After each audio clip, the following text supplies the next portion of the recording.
Hello, everyone. I hope you're doing well. Ooh, right as I log on, we have a donation for $25 for Halloween candy from David Ratner. Thank you, David. Thank you very much. Donation dance. Woohoo! Thank you so much, David. You really are a very positive and wonderful force in the community, and we're very glad to have you. Alrighty, so ooh, and Nell has just become a member for 5 months. It's amazing that we've been monetizing for 5 months. But thank you, Nell. Thank you very much. It is very appreciated for you for doing so.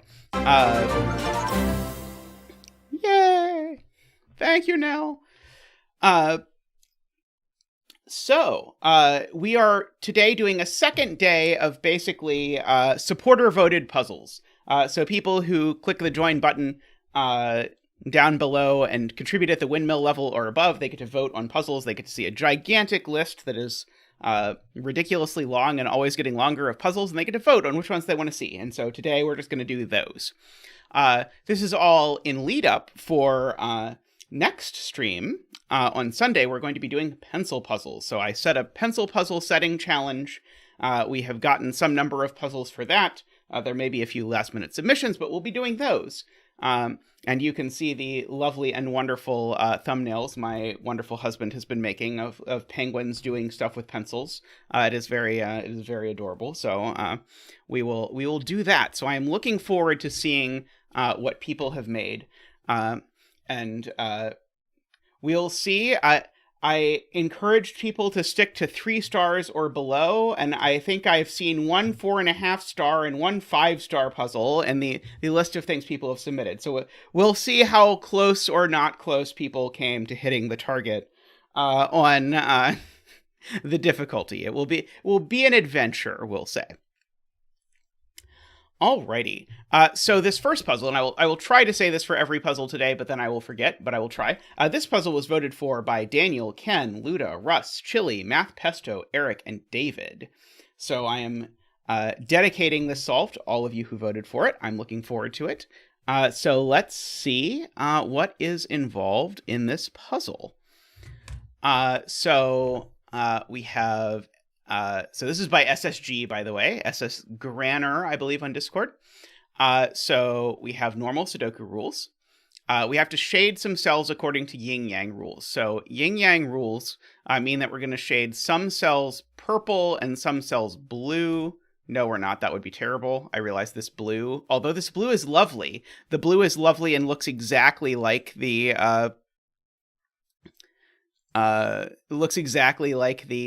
yellow lines, or sorry, the blue lines. So we're going to shade some cells purple and some cells yellow, so that it follows the following rules. So every cell is one of those 2 colors only.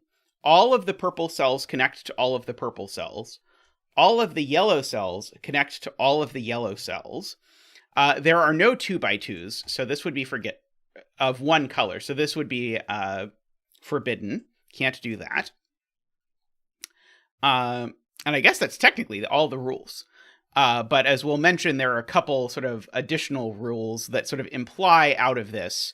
So David in chat is mentioning one of the relevant rules that sort of pops up out of this. So like almost all of the rules in Yin Yang are not actually part of the rules of Yin Yang. They're part of the consequences of Yin Yang. So David references the Battenberg rule, which says that you can never have a checkerboard like this in a Yin Yang puzzle, and the reason for that is because of the connectedness assumption. So if all the yellows are connected, that would mean I would have to do something like this, which I assume is going to be horrible for lots of reasons, but I'd have to connect this yellow to this yellow, but in so doing, I have made it impossible to connect this purple to this purple. So I can't ever have a checkerboard. And also the border is very interesting. Because the border can only consist of each color once. So the border always is some purple followed by some yellow, and that's the entire border. Or the border can be all purple, which you could argue is some yellow, where some yellow is no yellow. But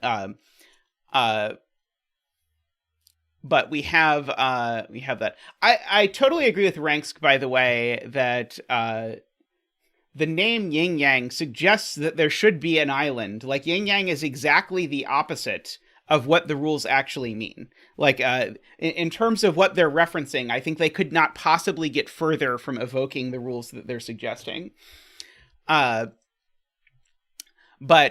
anyway, we can only have one string, and the reason for that is if we didn't have only one string, then instead we would have something like this, but now we run into the I have to connect the purple to purple problem, because once I connect the purple to the purple, it's no longer going to be possible to connect the yellow to the yellow. Okay, so as Andrew in chat calls them, they're derived rules. They're rules that are a consequence of the minimal rules of actual yin yang. Okay, so we have that. And then we also have region sum lines. Along blue lines, digits must have the same sum in each 3x3 box the line passes through. However, digits in shaded cells must be treated as negative, but no line may sum to a negative number.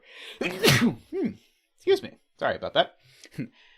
Shaded cells are counted as negative. No line can sum to a negative number. Okay. So that is interesting. So immediately I'm seeing that there needs to be a break in the coloring along this line. And there needs to be a break in the coloring along this line.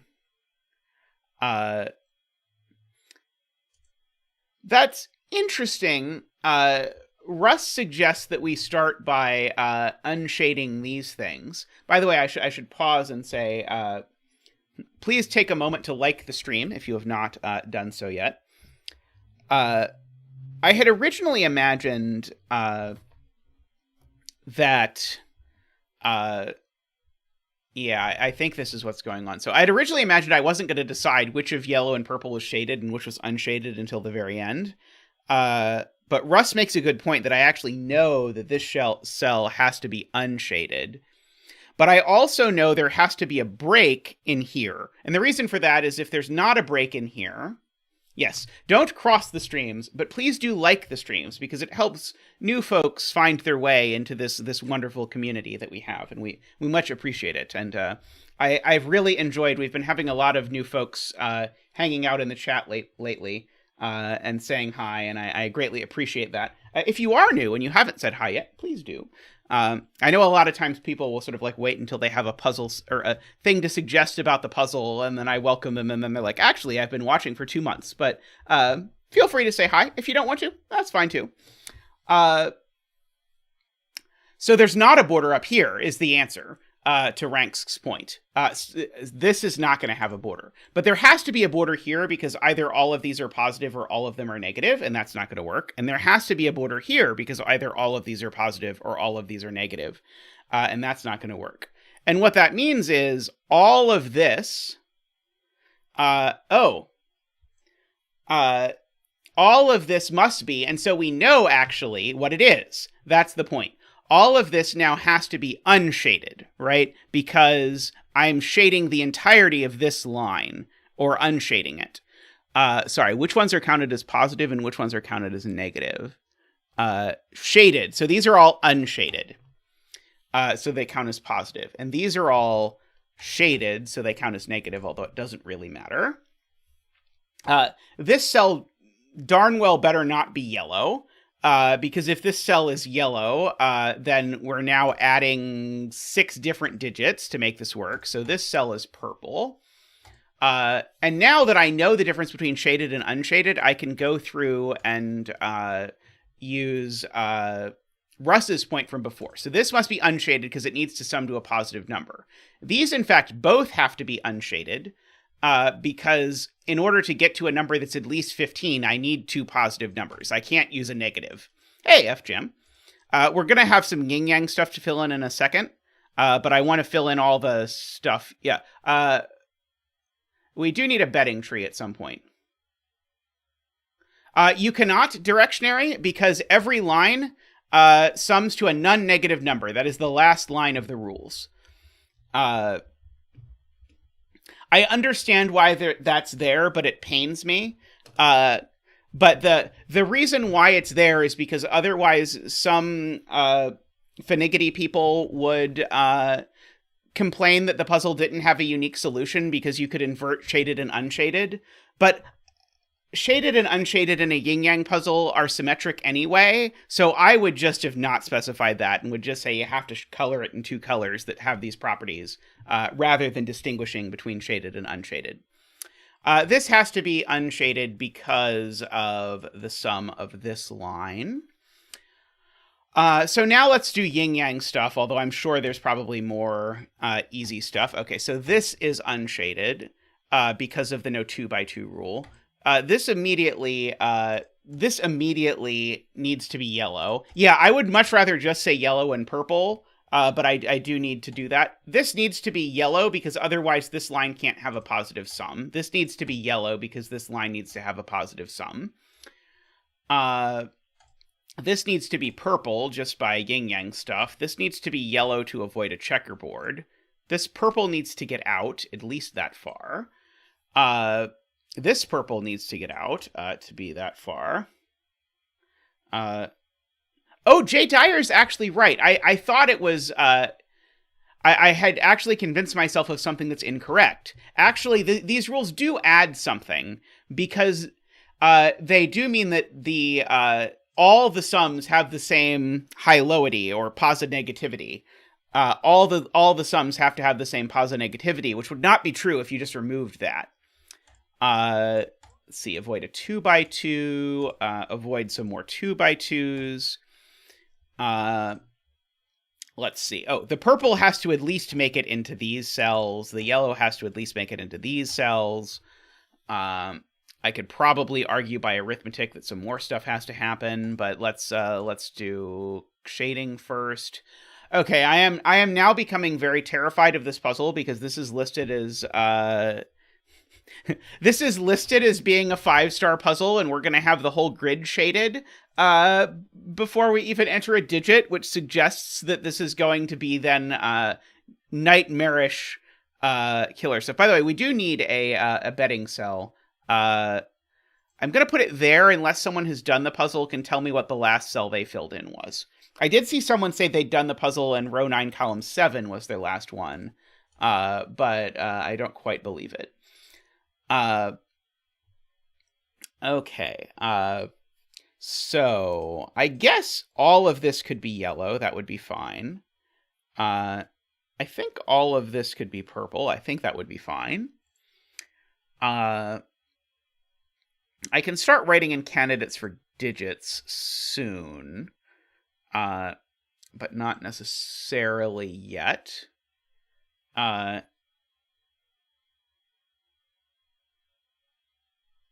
4 purples add to at least 10. Where are we seeing 4 purples? Like in this case, it would be 4 purples. Oh, right. I can't have 4 purples. Right. I can't have 4 purples. I could have 4 yellows. Right. Okay. So yes, Garion is correct. Because of that positive negativity rule, I can't have all the purples here because that would be at least 10 minus a number that would still be negative. So this cell can't be purple and that cell can't be purple for the same reason. Those are yellow. Let's see.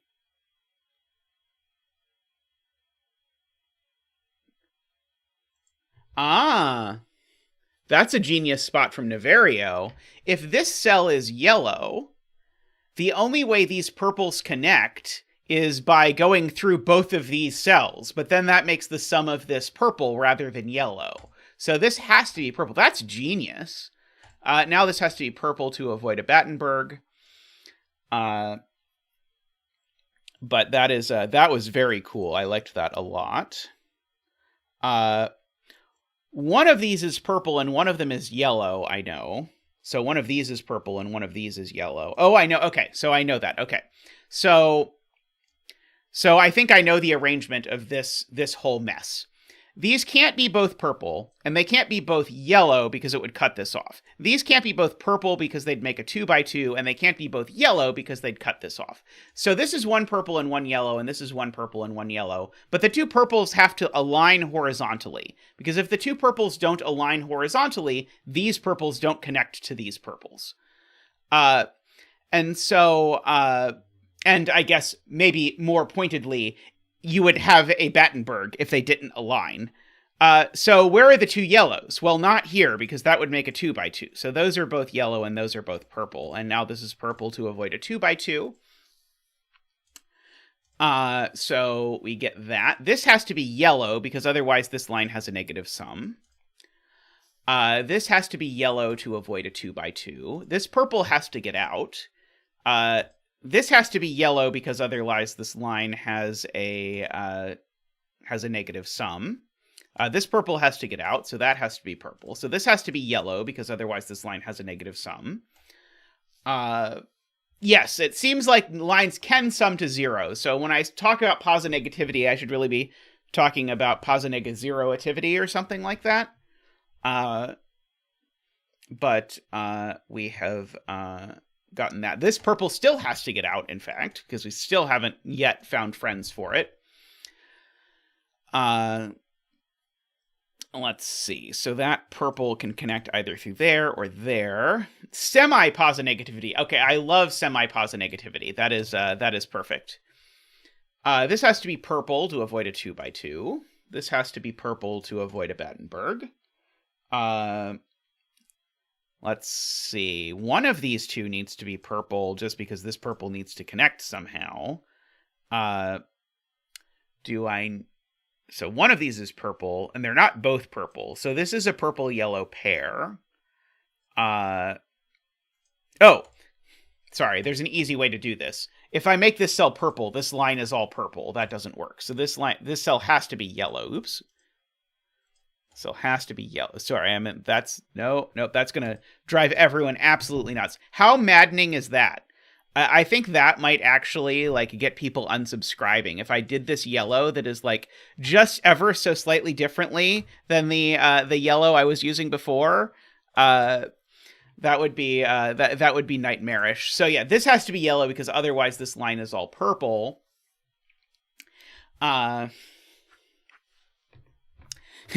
Ambrose is a fan. How about we do a chaos construction where one of the regions is this yellow and one of the regions is the other yellow? Or maybe just do this yin yang with the two yellows. Okay. So now this has to be purple because the purple has to get out.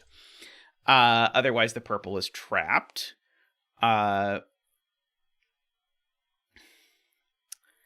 Let's see. Okay.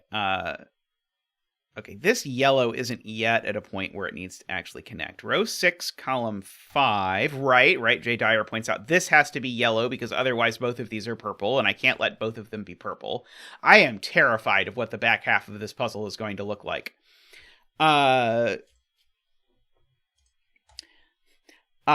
This doesn't. One of these two needs to be purple, but I don't know. One of these two needs to be yellow, but I don't know which.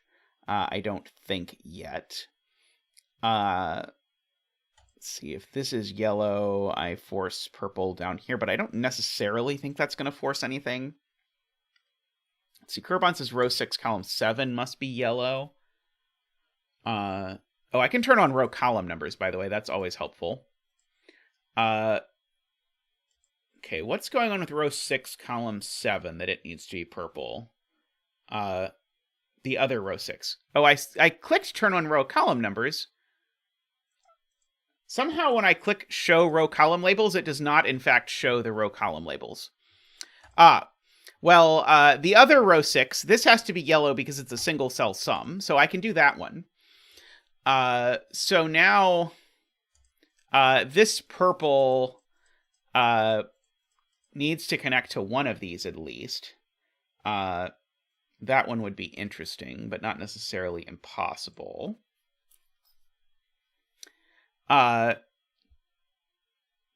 Does it work for you on this puzzle specifically, or does it work for you on some other version of the app, Ranksk? Because I might be able to hit refresh. Yes, I hit refresh. There was the slightest chance that when I hit refresh, the grid was going to be blank and we were going to have to start the puzzle over again, but we got our row column labels now.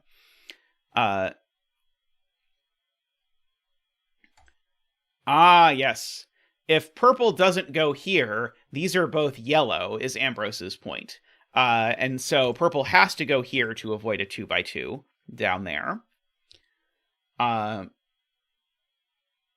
Let's see.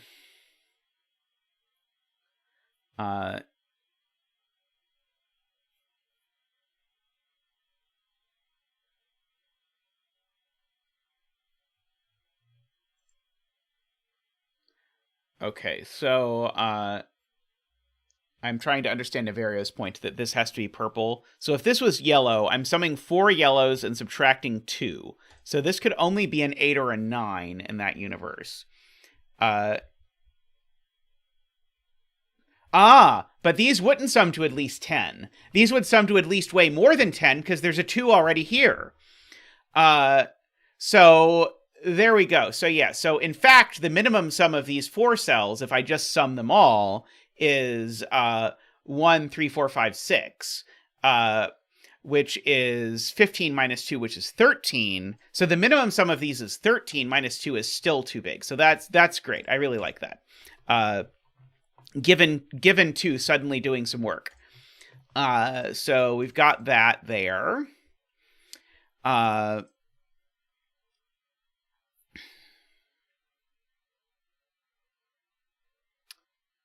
Let's see.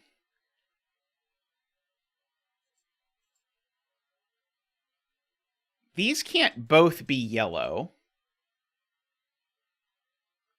I mean, it feels very deliberate and gorgeous.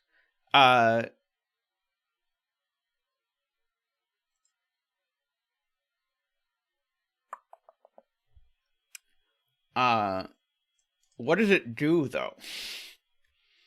I know this purple has to either come here or go down over here. If the purple goes here, it has to connect down that way if it doesn't also go down here. If these are both yellow... Oh, no, I was thinking it disconnected this purple, but it doesn't disconnect this purple. Garion is right. That could connect this way. That would be okay. Okay, so maybe we should write candidates in this cell. That might be a good idea, because this cell is something that's at least 15 minus something that's at most 9. So this is at least from 6, 7, 8, 9 over here. These digits need to sum to at least 15, so they're certainly from 6, 7, 8, 9. This digit's the same digit as that, so it's 6, 7, 8, 9. And they're the same digit. Let's see. There we don't quite have the same potency. These two are the same digit. But that digit, I guess, is at most 6, but I think it could be lots of things.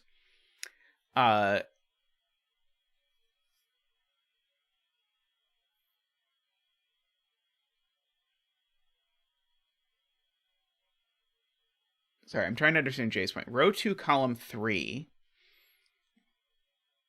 and row 3, column 4 add together...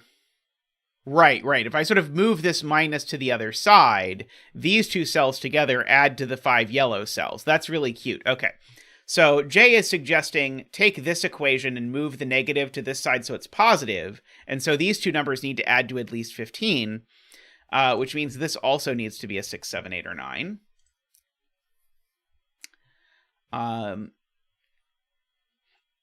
This digit in this box, it certainly can't go on the line. Because if this digit goes on this line in this box, I have to have some digits... Yeah, then I have to have 4 digits equal to this digit, and that doesn't work. So this digit in this box by sudoku, oh, I guess it... Could it be this digit? Is it the same digit as this digit? It might be the same digit as this digit, never mind.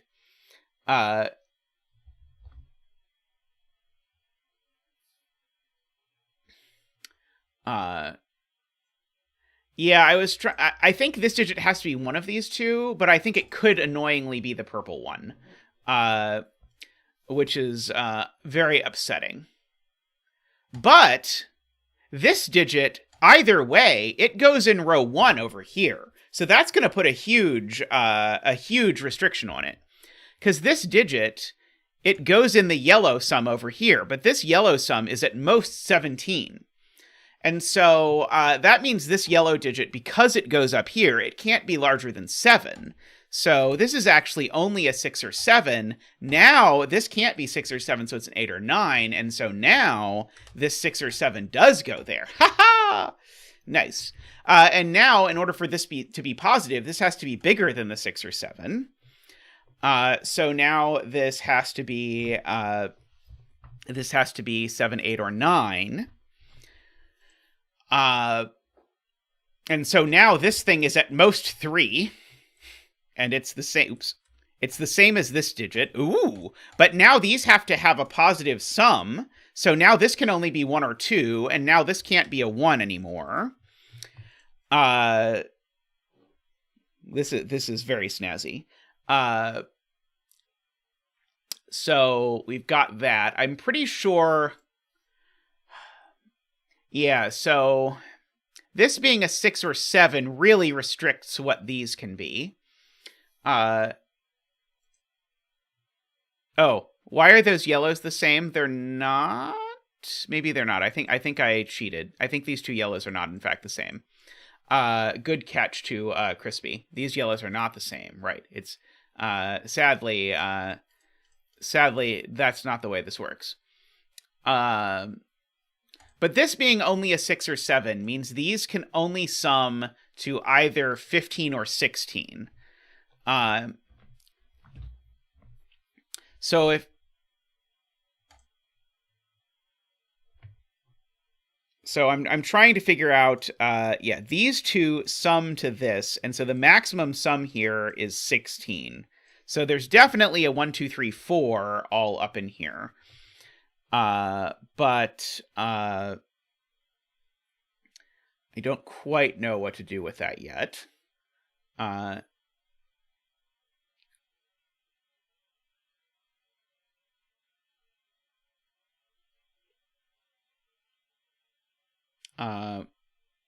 That's a good point. Okay, so Directionary points out there has to be a 1 in this string of purples, because if there's not, these are at least 9, but then 9 minus this cell would be negative. So there's definitely a 1 in purple here. Agree. Yeah, and so I can go ahead and fill in the candidates here. These are from 1, 2, 3, 4, 5, 6, just for purposes of that. These are from 1, 2, 3, 4, 5, 6, 7, we said. 7 was the largest number I could put over here. Oh,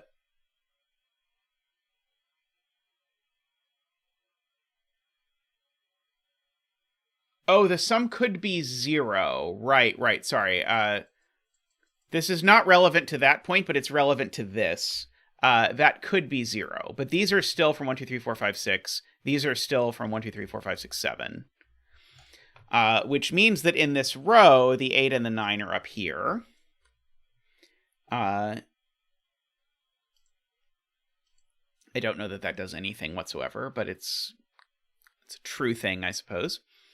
Oh,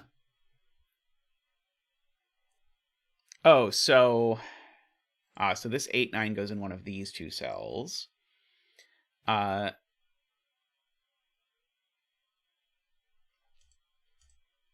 How do you even set one of the Fog of War puzzles? Do you need to, like, is it, like, programmed in Python or something?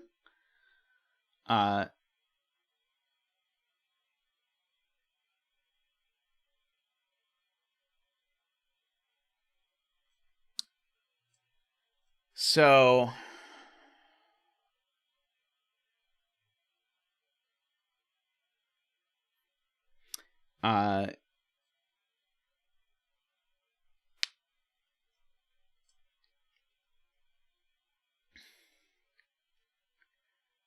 okay.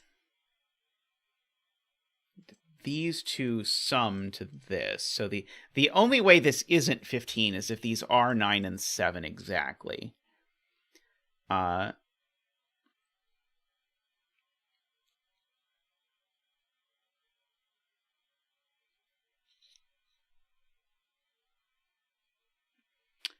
Okay.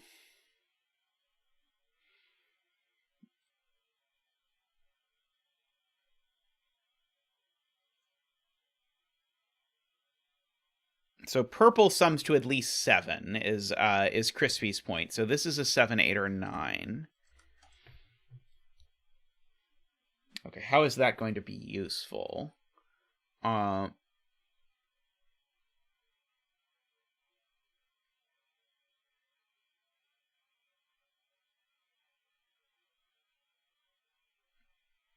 Why can't I have a 7 on this line? We did argue this had to be a 6 or 7 by arguing that it was on this line. I mean, I know these can't be 6 or 7 because there's a 6 or a 7 up here, and I can't have two 6 or 7s. But could this be 7 with this being 7, 1, 2, 3, 4? Is there a reason why that doesn't work, Garion?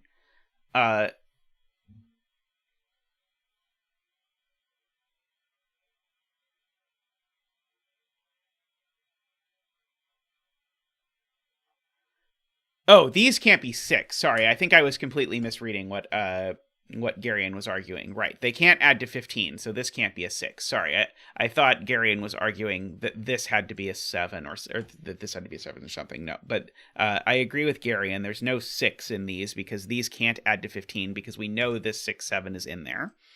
And we know there's only one 6, 7 in here because if there were 2, then it would sum to too much. And there's definitely a 9 in here, Jay points out, because if there was not a 9, these would be 7, 8. That's a good point as well. Let's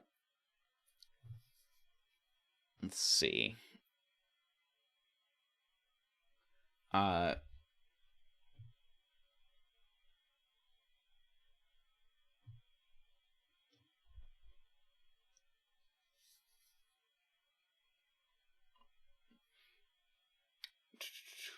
I mean, this has to be at least 4. I don't know if I really want to pencil mark that, but I agree with Nicholas. This does have to be at least 4.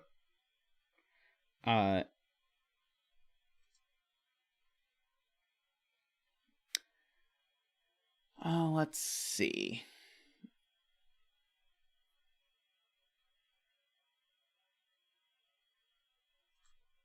Yeah, I mean, we can write in that it's 4, 5, 6, 7 because it can't be 8 or 9.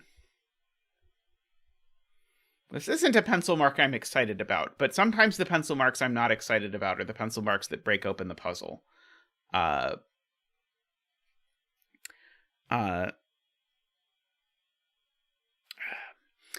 trying to figure out if I can say something about having to avoid this being this not working, but I don't think I can quite see how to do that yet.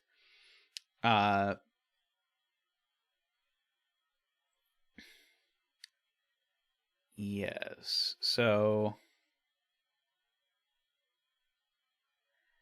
And I do know all of these are the same digit for whatever that is worth.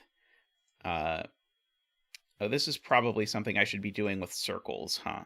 Yeah, we'll do that with circles. These are all the same digit. That's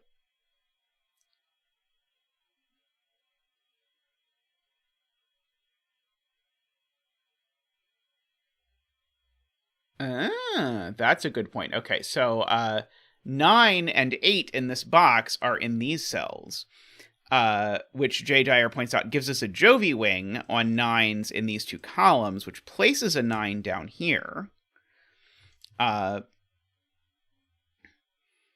And maybe at some point we can fantasize about ruling out an 8 here by saying that we'd get a Jovi on 8s, which would also place an 8 down here, but I don't necessarily know if that's going to turn out to be the case. Yeah, that's the same thing I was thinking, Jay, is like, if I put an 8 down here, is something suddenly wrong? So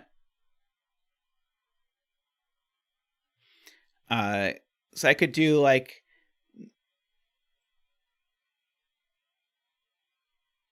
let's see.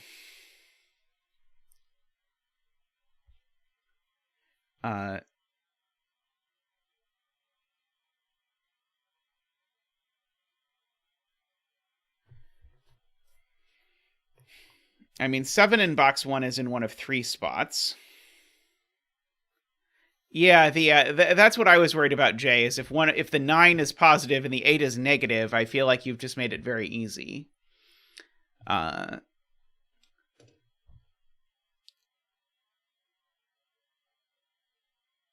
Don't forget the clone in row 3.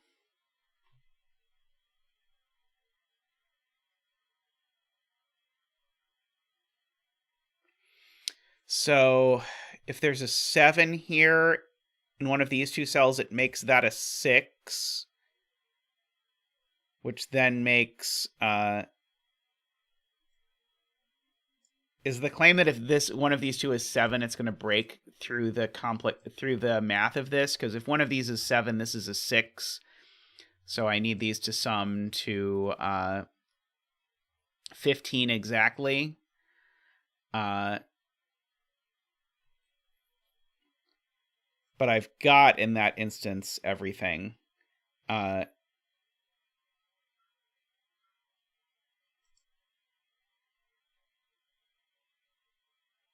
Row 3, column 6 can't be a 7.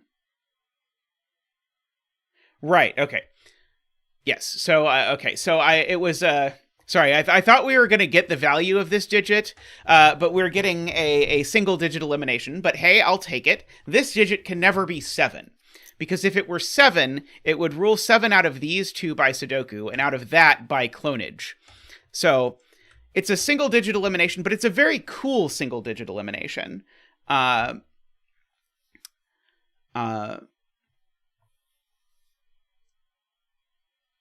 Meemrister points out these can only be 1, 2, 3, 4 now. I can't do 1, 5 even because it would make this negative.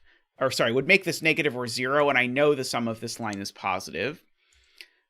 So this can only be a 4, 5, or 6.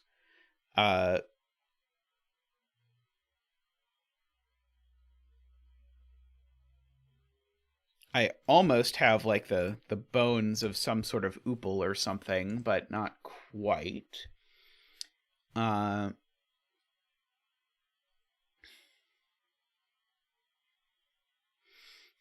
do feel like this puzzle we have hit the point I feared, where the puzzle went from being very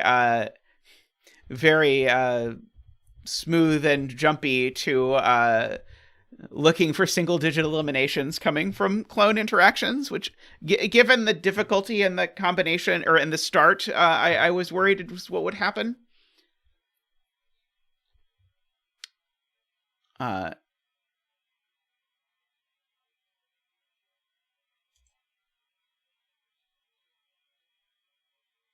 Okay, so Ambrose says if this was purple, it would break Yin Yang quickly, because if this was purple, this would be yellow and yellow.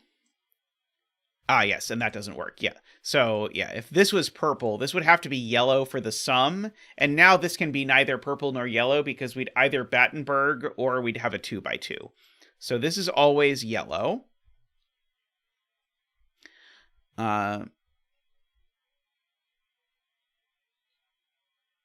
Oh, this purple can't connect through here anymore. So now this cell has to be purple. Because if this cell is yellow, this purple's only route to connect creates a purple 2x2. So so this cell's definitely purple. Naverio says that's not true. Row 9 still connects. Oh, right. Sorry. It could go exactly like that. Right, it doesn't need that cell. It would go exactly to there. That still doesn't look like it works to me, but it might work out okay. Let's see. Let me look at Garian's point. Row 4, column 3. Being 3 is a problem. Let's see. If this was 3, this would have to be 9 and 6 exactly in order to make that work. And so if this were 9 and 6...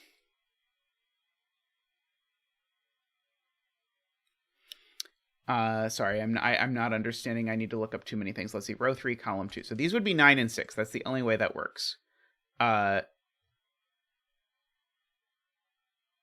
3, column 6 would have to be a 6.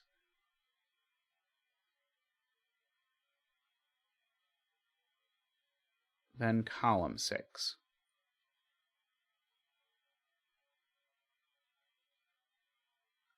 No, row 3, column 6. Oh, row 3, column 6. I thought you were talking about that whole thing. Okay. Right. Okay. Yes, both of these have to be 6s. Okay, so the point is, if this is a 3, the only way this works is as 9 and 6, and the only way this works is as 6 and 1 and 2.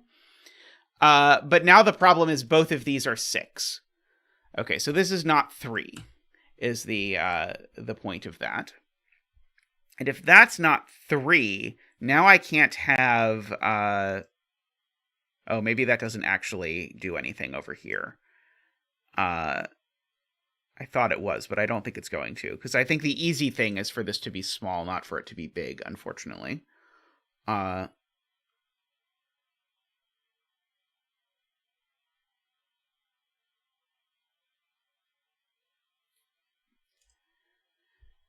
see. Navario says this can't be 7 anymore, which would be meaningful. Quite meaningful, in fact. If this were 7... right, if this were 7, I would need these to be 1, 2, 3, or 1, 2, 4. And I can't make either of those things happen. So now I have an 8-9 pair, which is huge, because it's going to place this 8-9, it goes there in this box. So this is not 7. So we have an actual 8-9 pair. Hey, Creakers, welcome. We have just found an 8-9 pair in this puzzle, which I am excited by.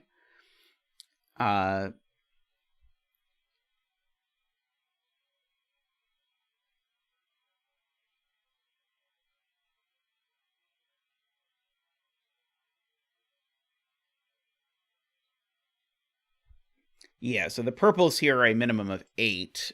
Chameleon says sort of an alternate proof of the same thing.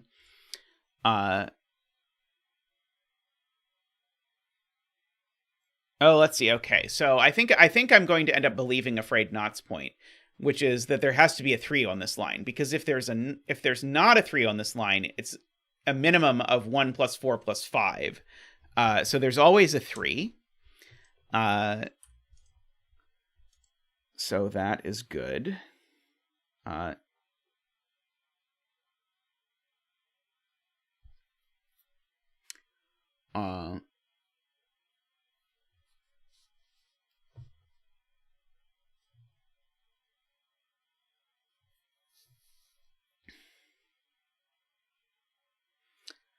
There is a virtual 1, 2, 3 in here, because I can't omit 1, 2, or 3 from any of these. I definitely need the other 1 or 2 here. But I mean, I kind of want these to be a 1, 2, 3 triple anyway, so unfortunately, I'm not sure it does a lot of pressure yet, but it's a good thing to keep an eye on. I'm going to record it just for later, that these are from 4, 5, 6, 7, 8, 9. This one, though, can't be 9, at the very least, because it's this cell minus that cell. Unfortunately, it could still be 8, I think, because it could be 9 minus 1. I feel like there's got to be something involving the combinations of this line with the 6 and 7 that tell me what it is, but I don't really want to think about it.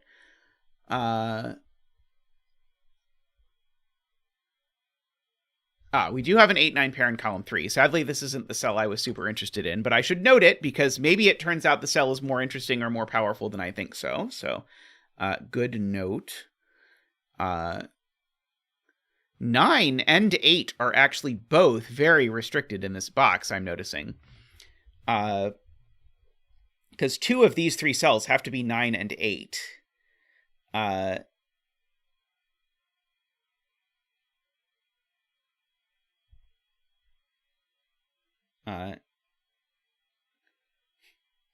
Oh, Isabella wants me to color the 8 9s.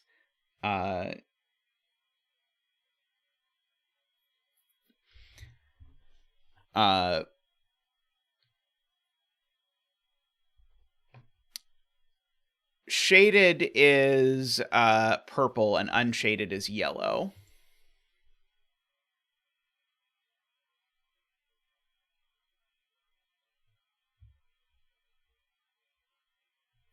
So yeah, so let's write in this cell. So I need this cell to be at least 4 less than this cell. So that means this cell's got to be, well, this cell's got to be at least 5. And this cell has to be at most, therefore, at most 5. But it sees a 3 in the column.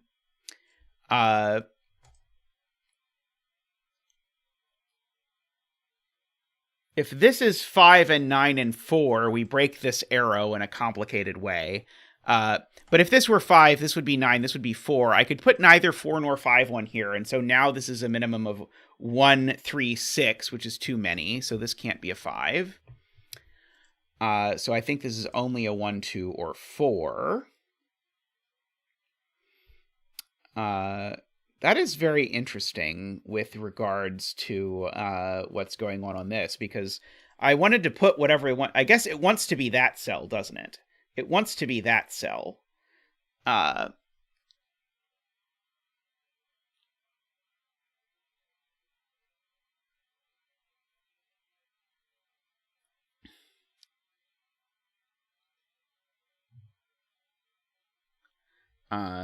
So Isabella says if this is 8, then that's also 8.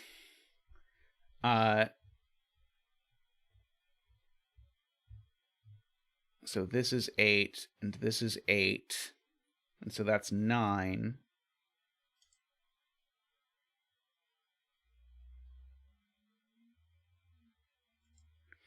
Oh, if this is 8, that's 8. Right. Sorry, I didn't count right. If this is 8, that's 8. And so this is made the sum, that's made that 7. So that makes the sum 15. Up here.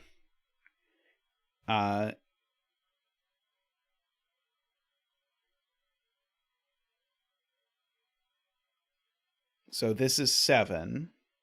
That's 7.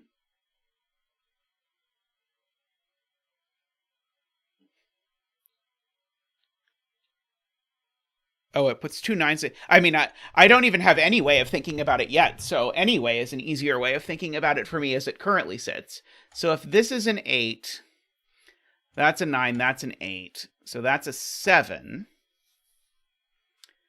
If this is an 8, there's a 1 in here. So that's a 2.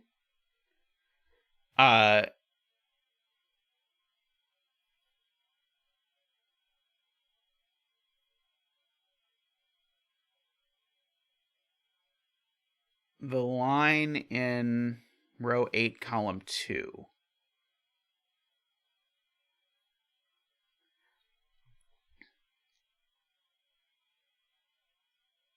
Okay. If this is an 8, this has got to be a 9 and a 1, is the point.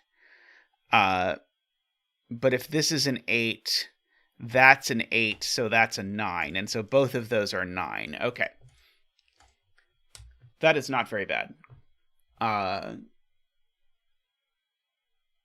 was difficult for chat to communicate, but I think it was harder for chat to communicate than it was to sort of figure out. It involved a bunch of specific things, but nothing too terrible. Okay, and so now the only other place for an 8-9 in this box is here. So this is now an 8-9 pair, which we always appreciate. One of these two has to be... No, that could be the 7. Never mind.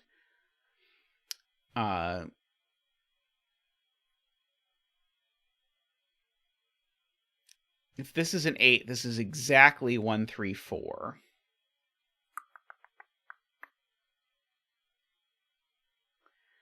Is the combination where this is a 9 and a 2, 3, 4?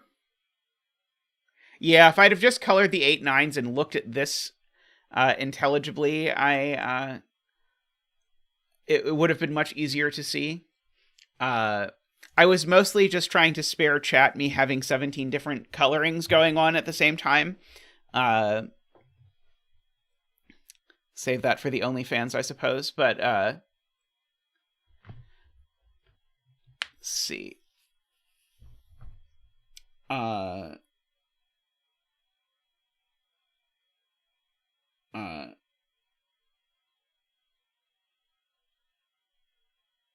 Zach can undance for negative digits.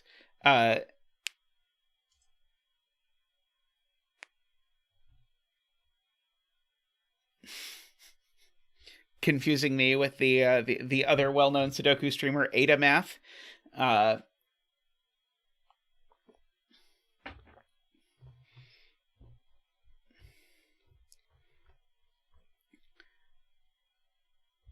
Right. Okay. This cell, we're going to keep doing single-digit eliminations until something happens. This cell can't be 7, Chameleon is pointing out, because one of these two cells is 7 in this box, and it sees that one directly, and it sees that one through circle stuff. So this is not a 7. So now the 7 in this box is restricted to this column, because I certainly can't put a 3 and a 7 on here. Yeah,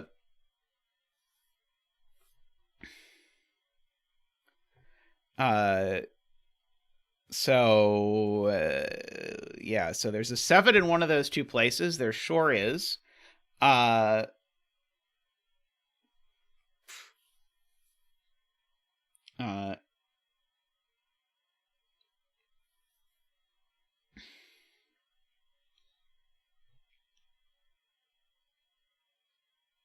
7 can go in either of these places in box 1, Nicholas.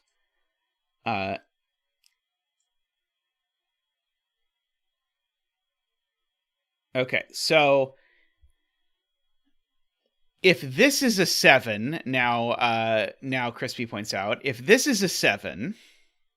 By the way, a brief break to say, please do like the stream if you have not yet liked the stream. It helps people find the channel, and I very much appreciate that. So if you've popped in since I asked you to like the stream, please take a moment to do so. Also coming soon, the zetamath channel. Okay, so if this is a 7, it rules 7 out of this cell, because these can't both be 7. This would have to be a 0. And if this is a 7, that's not a 7, because it sees that. So this isn't a 7. Or bit by bit, eliminating places for 7, I suppose. Let's see. That was a delightful, that was a comical elimination, to me. How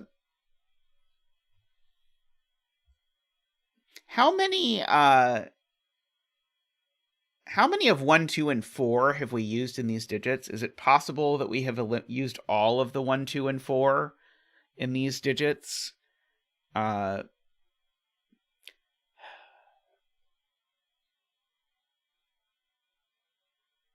because this could be 1, 3, and 5. If this is 1, 3, and 5, then we don't need to use the 4. I'm hoping if this is 1, 3, 5, it's broken somehow. But I think it probably isn't. It's probably fine. Uh,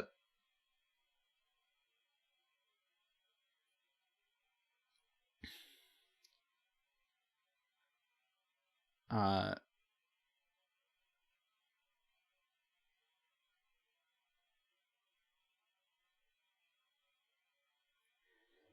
yeah, 7 in column 2 is now restricted to a couple places.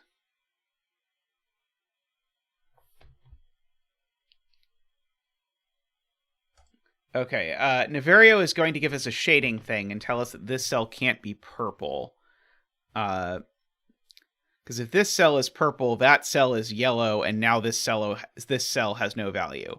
So this being purple immediately gives you that, which immediately gives you this problem where I either have to make a Battenberg or a 2x2, and I can't do either. So this can't be purple, and therefore it is yellow.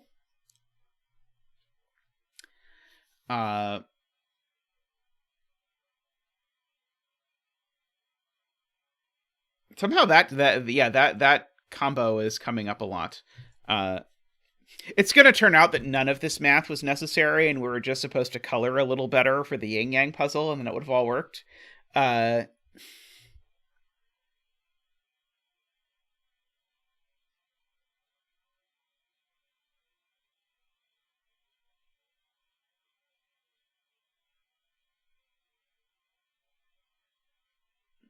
Okay, Garion is suspicious of this cell being able to be a 1. Because if this is a 1, this has to be 2, 3, 4 with a 9. Puts a 1 in row 4, column 3. So then that's a 1.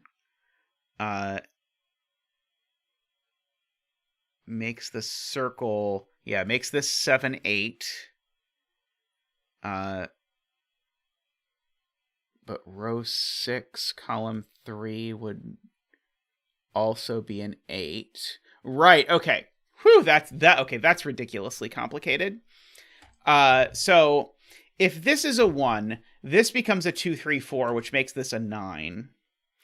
But that being a 9 makes this an 8 and this a 9. But also, remember, this is now a 1 because of this being a 2, 3, 4, and 9 is not 1 apart from either 6 or 7. So this can't be 1. So this is a 2 or a 4.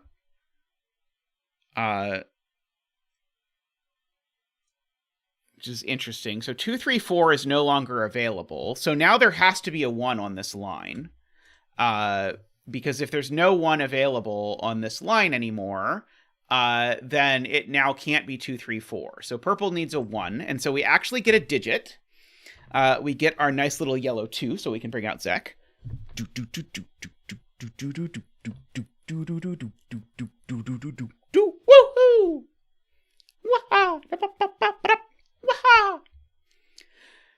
Thank you, Zek. Thank you. Okay, excellent. So we now have a digit. Unfortunately, it's the digit that doesn't tell us anything over here. That was a very hard-earned 2. Andrew Sarkis wisely points out that now the sum of the known digits in the grid is 0.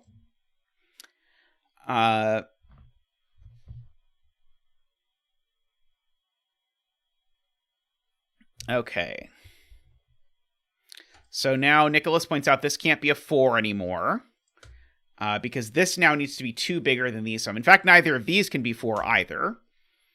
So it actually ruled 4 out of all of those. Yeah, so I could do 1 and 3 and 6, or 2 and 3... Sorry, 1 and 3 and 6, or 1 and 2 and 5. There's always got to be a 1 in here. So these aren't 1.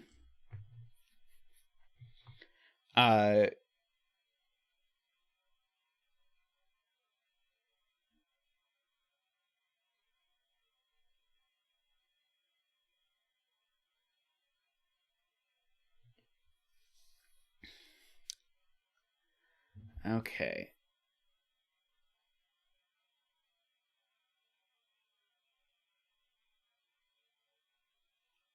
As well, remove 2 from row 1, column 3. Yes, that will help us look busy. Thank you.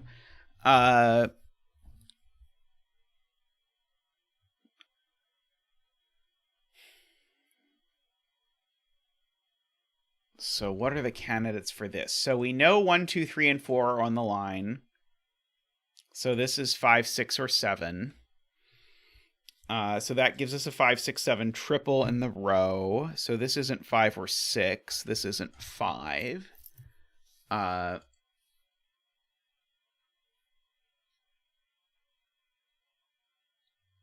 This being even means both of these are the same parity, although I have a hard time imagining that that's going to matter, but maybe it does somehow.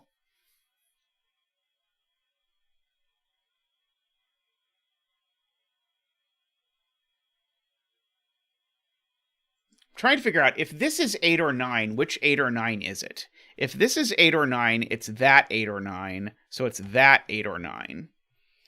So this was relevant earlier, that this 8, 9 actually goes there if this is an 8 or a 9.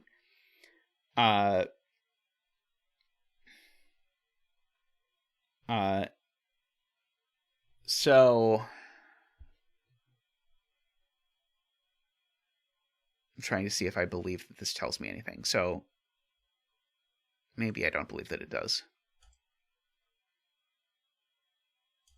5 can no longer be here. That's true. I agree with that assessment.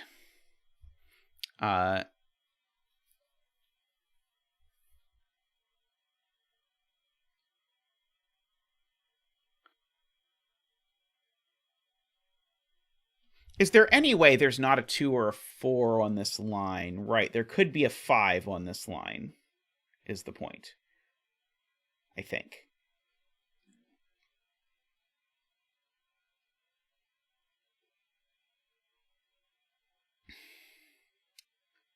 Let's see. How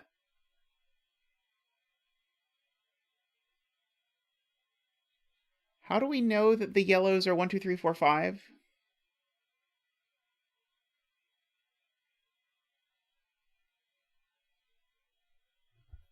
Chat has figured out something I have not figured out.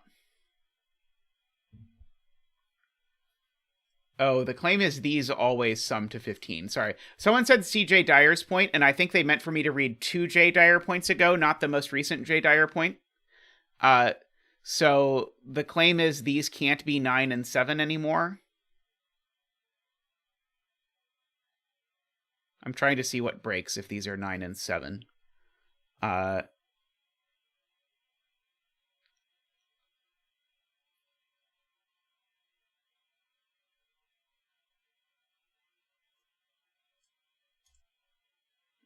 Oh, so these are 2 apart. So they're either... Oh, so that's the point. These 2 are the same parity. So these 2 are different parities. That's the point.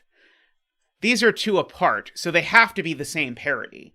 But then that automatically means these 2 are different parities, which means their sum is odd, but their sum is these, as the same as the sum of these. And so the sum of these can't be 16, it has to be 15. That's the point. So these have sum 15.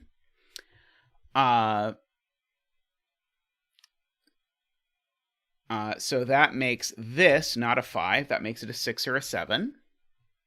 It's the other 6, 7. That makes this a 5, which now makes this a 1 and a 2 as the only way of making that work, which now makes that not a 2 and that not a 2.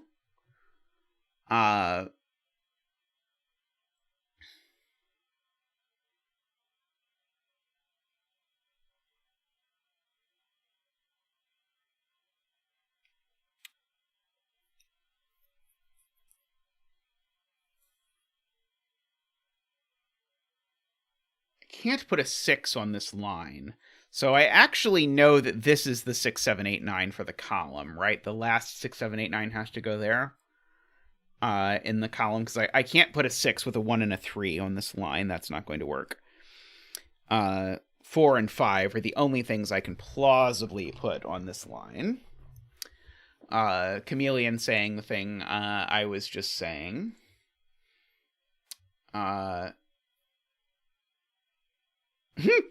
Bye, Chameleon.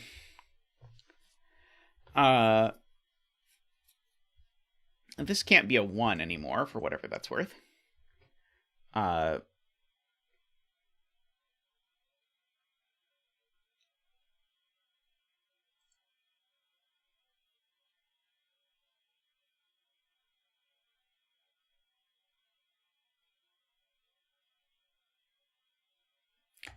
Yeah, where does this digit go in this box? This digit in this box goes here, is the point, right? This digit has to go here. So this digit goes here. So this is not a 4 or a 5, because it's that digit. That's the only place this digit can go. It can't go in a line with a 1 and a 3. So this is, in fact, a 6-7 pair. So this isn't a 6. So we've got that. Now these numbers... Oh, I guess they don't all have to be small, unfortunately.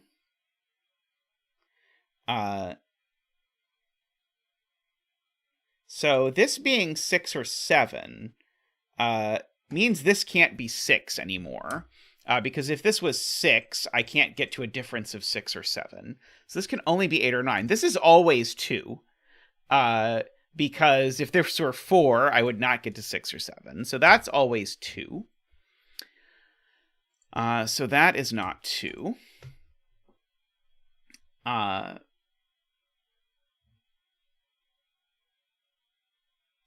We've got our 8-9 pair, so this is a 6 or 7, which is disappointing.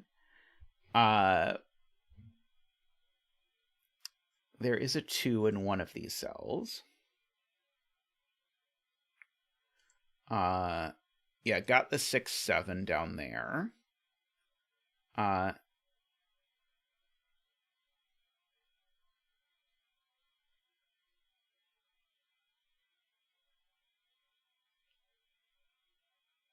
I mean, we've known for a long time that these were from 1, 2, 3, 4, 5. I guess if I want, I can write in 1, 3, 4, 5 now. So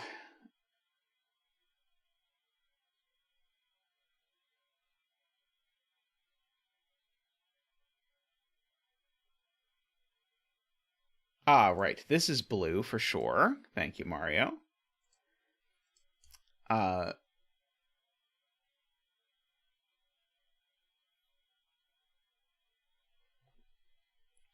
People are somehow getting blue in this box to give a quadruple, but I haven't quite figured it out yet.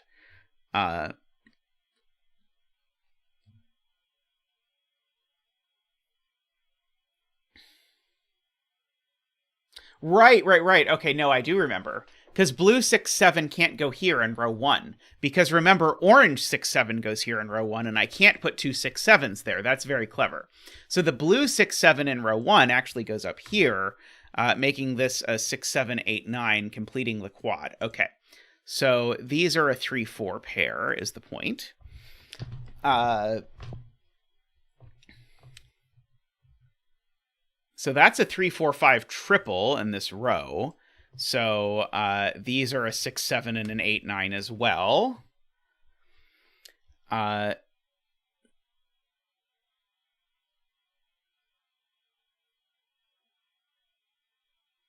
was very cool, by the way. I really liked that. The blue not being able to go up here was sweet.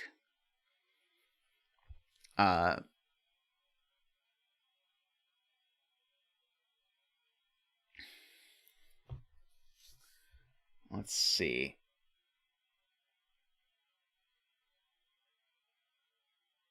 Right. Where do 1 and 2 go in row 3? Asks me, Mr. If I don't put a 1 or if I put a 1 or a 2 in either of these cells, there's no way this line sums to a small enough number. And so the only places for 1 and 2 in this row are here and here. So these are a 1-2 pair.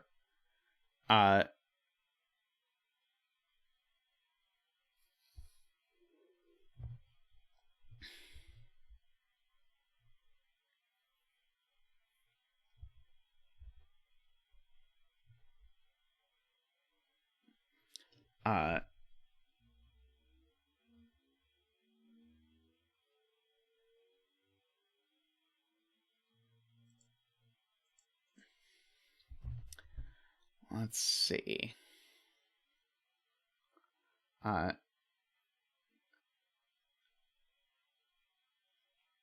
Okay, so the question is, am I able to put a 3 off of this line? So if there's no 3 on this line, the minimum sum would be 1 plus 2 plus 4, 5, 6, which would be 18. That's not possible. So there can't be a 3 in either of these cells. So Garian's point is now Memristor's 1, 2 hidden pair actually gets us just a hidden 3, which is cool. So that was nice. And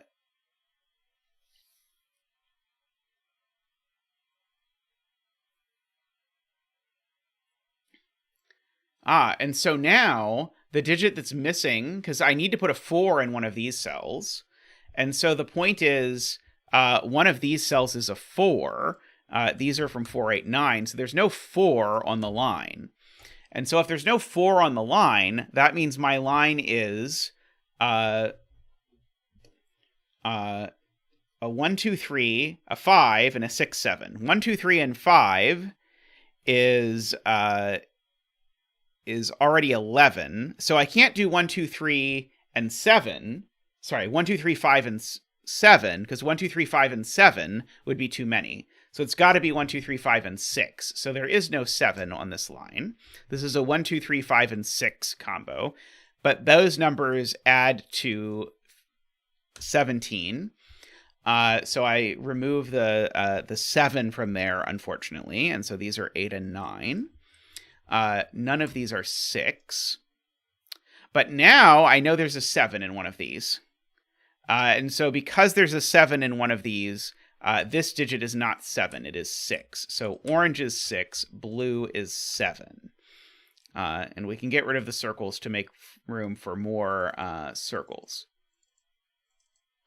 Okay, and now as soon as that's a 7, this is a 9, let's not forget. So that is an 8. I guess I knew that in lots of ways. That's a 9. These are a 7, 8. These are a 4, 9. We do have our jovial and 8s that we discussed an hour ago. So there's an 8 over here.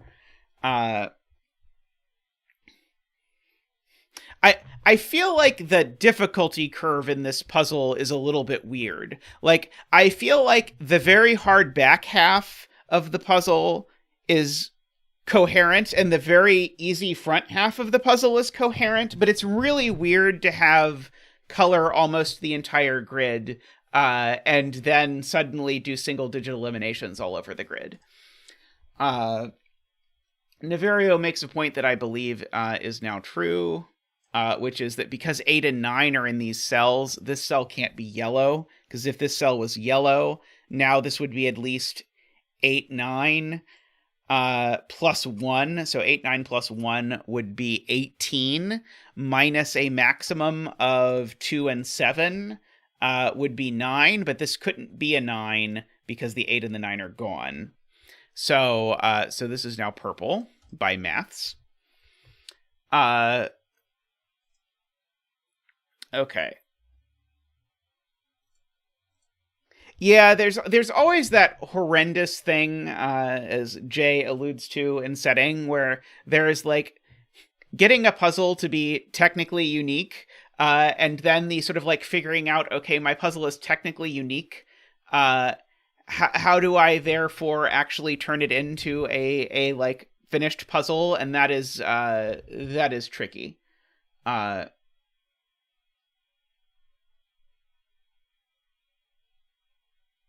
Okay, so we've got another purple cell. Now,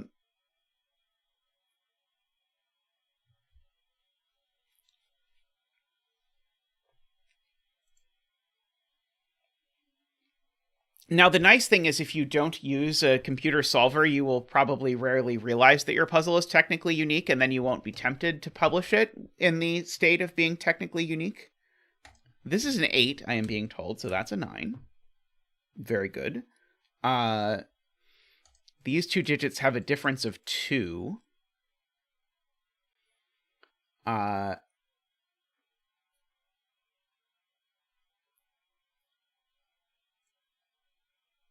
there's an 8 in one of this mess of cells. Probably can't be there. It can't be there, that's true. So one of these two cells is an 8. If this were an 8, I would need this to be a 6, and it can't be. Oh, I now know what this is. Because that's an 8, this has to be 1, 3, 4, and the line has to sum to 0.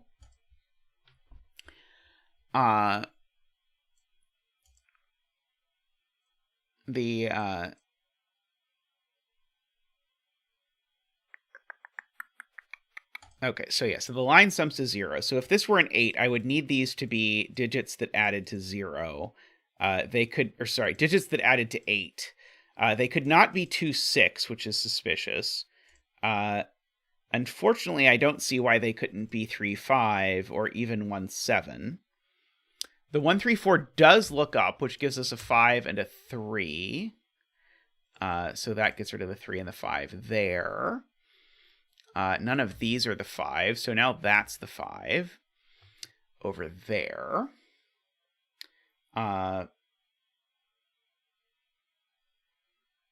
So we've got that. This 6 has removed 6 from here some time ago.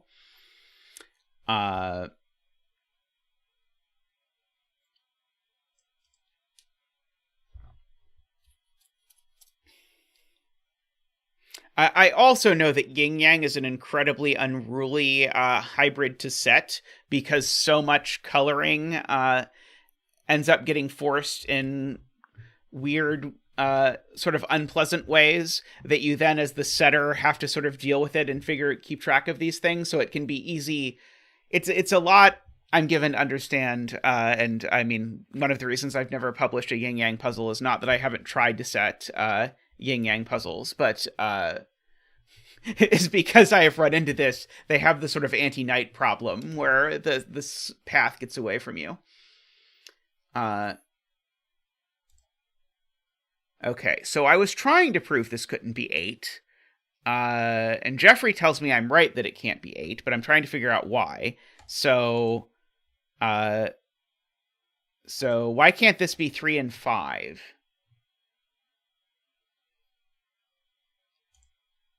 Am I missing something in... Oh, actually, this being 8 would immediately make that a 9. Is that what I'm trying to disprove? If this is an 8, that's a 9, and that's a 1. Unfortunately, I think that's plausible.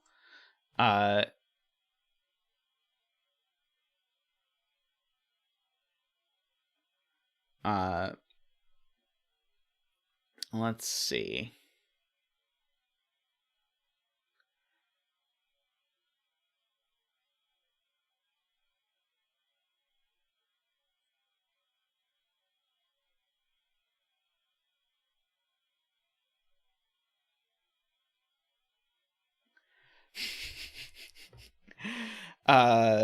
Let's see.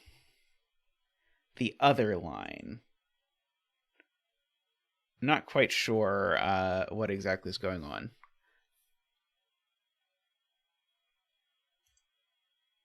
So, are we pencil marking? Okay, so I see. The point is to pencil mark all the pairs here.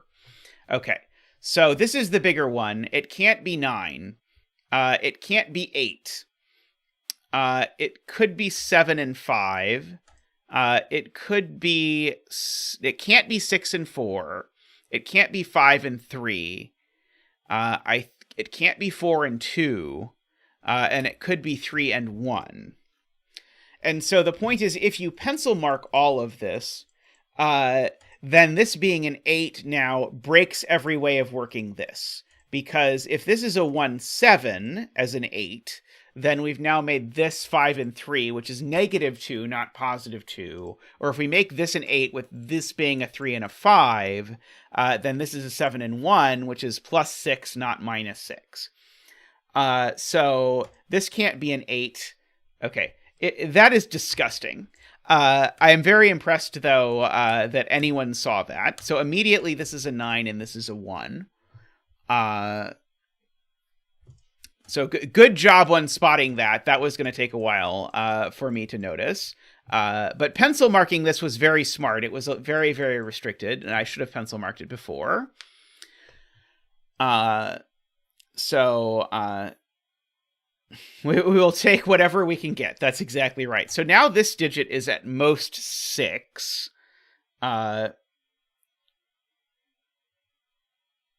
Right, now this is purple because of that being a 1. That's very cute. I like that a lot. So now this is purple because otherwise these two cells would have to sum to 1, which is not going to work.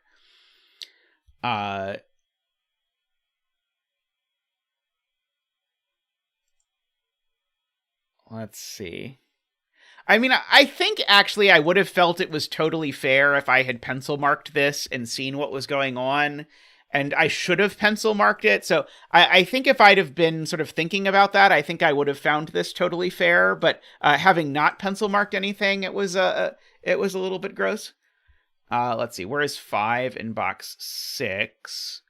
So 5 in box. But 5 in box 6 could be in one of these two cells, right? That's not box 6. The other box 6. 5 in this box 6 just goes here. I never know which box 6 Chad is talking about. Let's see. If this were a 5, I would need that to be a 4. Annoyingly, I think that's okay. But one of these two is 5, for whatever that's worth.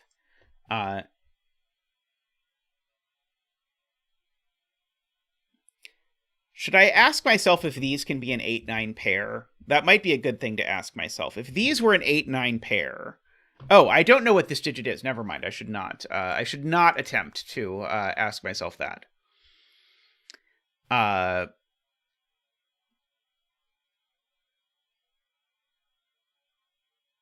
Yeah, we got the 1 eliminated from here. Let's pencil mark this column. So we still need...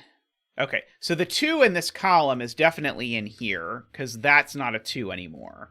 So these could be 1, not 3, not 2. They could be 4. Could be 5, not 6 or 7. They could be 8 and not 9. And in fact, the 8 is definitely down here.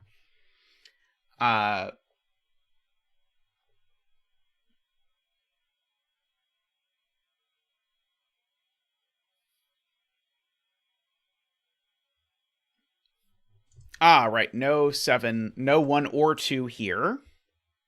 We won't talk about the fact that it's been marked with a 2 looking up from the given there from the beginning. So that is a 3 or a 6. The 5 is also down here for sure. Oh, this column I could maybe pencil mark. That seems fun. 1, 2, 3, 4, 5, 6, 7, 8, 9. So these are from 1, 3, 4, 6. I guess I don't know that much about what this is.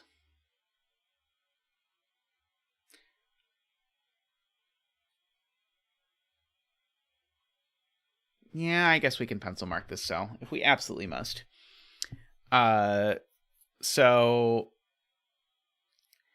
if this were to be a 7, then I could possibly do... I think I have options if this is a 7. If this is a 6, I think there are also options. It can't be a 5. If this is a 4, I would need these to be a 1-3 pair, which I think it can be. And if this were a 3, it can't be a 3, so I don't have to. So I think this can be 4, 6, or 7. It cannot be 4 or 3. Oh, I think you mean the 7 can't be a sum of 4 and 3.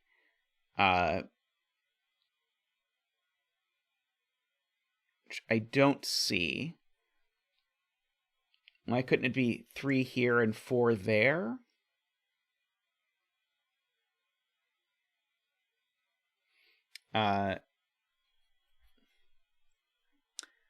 It doesn't seem to me like it's restricted unless I'm really willing to dive. I think if it's 4, it makes this 5. No, if it's 4, that makes this 5 and 7, which works. That's annoying. So it can't be 7 as 3, 4, because that would break this cell. That's true. 7 as 2, 5 doesn't work because that cell sees 2 and 5. 7 as 1, 6 would have to be, neither of them can. Okay, so 7 actually doesn't work. Actually, all the options for 7 work, or all the options for 7 are broken. Okay. Afraid Not is encouraging me to pencil mark this row. 2, 3, 4, 5, 6, 7, 8, 9. And so this cell here is only 2 or 3.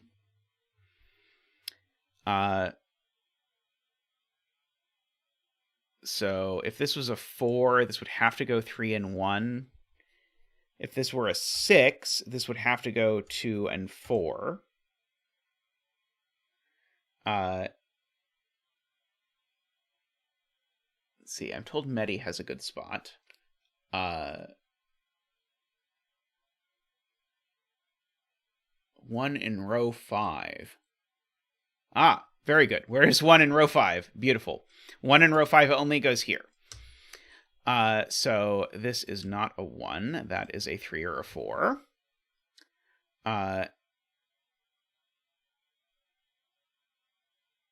3 and 1 does work because it makes this a 7 and 5, which do have a difference of 2 in the right direction.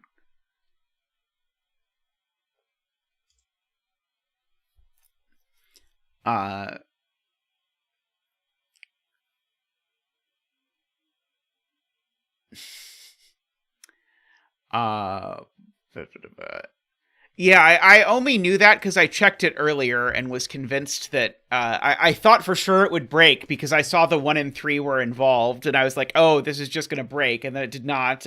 Sadly, it did not break. Okay, let's look at row 4, column 4. I think this can be 1. It can't be 2. It could maybe plausibly be 3. It's not 4. Could maybe be 5. It can't be 6. Could be 7, and it can't be 8 or 9. I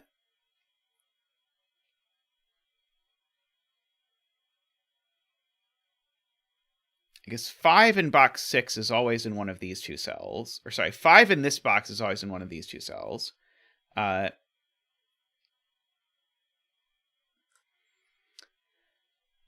Okay, so it breaks that cell. Oh my god, it breaks that cell. So we just pencil marked this cell. And Ambrose's point is having pencil marked this cell, if this is a 4, it breaks. Because if this is a 4, I place 1, 3, 5, and 7 into those 4 cells. Exactly. And so this can't be a 4, it's a 6. Making that a 2 and a 4. Making that a 3 and a 4. Making this not a 2 or a 4. So it is a 3 or a 6. In fact, it is the 6 because the row needs a 6. So that is not a 6.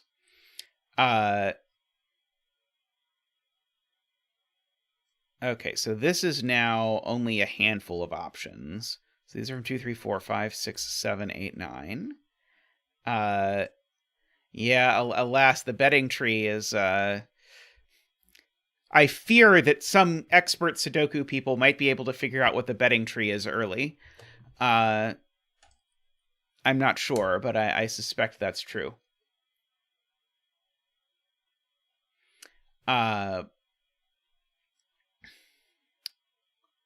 That's true. I can see that that's a 7 and a 1 and a 5. So Naverio is correct. That's a 7. That is not a 7. Neither are these 7. What on earth? Why did I think it worked that way? I don't even know. I did it so confidently, too. Like, I didn't even consider it. It just in my head was so clear that that had to be the way it worked. Okay, so that is a 7. No 7 over there. Okay, this isn't a 2 for what it's worth.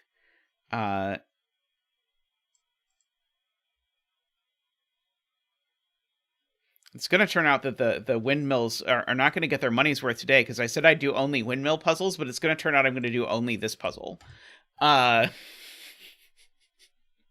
It's gonna be the day.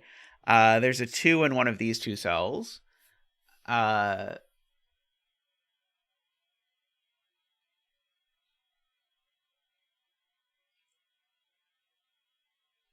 7, 8, and 9 do pluck out some candidates. That's a good point.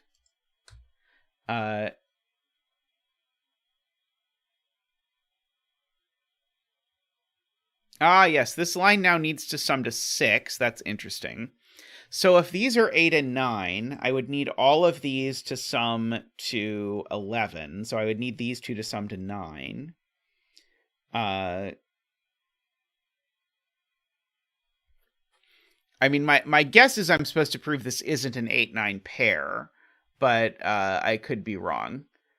Oh, right. So if this is an 8-9 pair, this is a 1, 2, 3, or 4. But now I've got to get to something that's way too big, because I've got to get to 11 now with a 2 and 6. Maybe it does just barely work.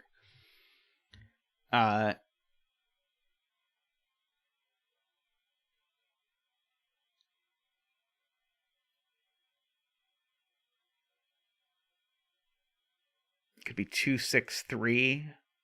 I think it could be 2, 6, 3. Yeah, sadly that gets big enough. Let's see. Let us pencil mark these cells. 1, 2, 3, 4, 5, 6, 7, 8, 9.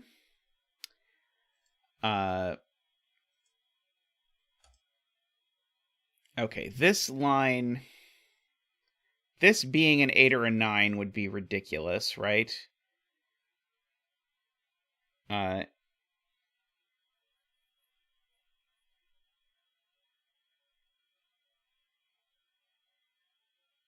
Oh, that's a good point. If this is an 8 or a 9, now suddenly these need to sum to some preposterous amount. Oh, that is true. We don't have the conflict checker on. Oh, we do have the conflict checker on. It's just not working. For whatever reason.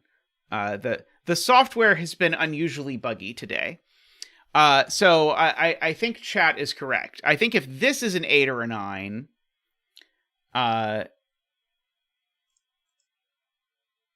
check pencil marks on.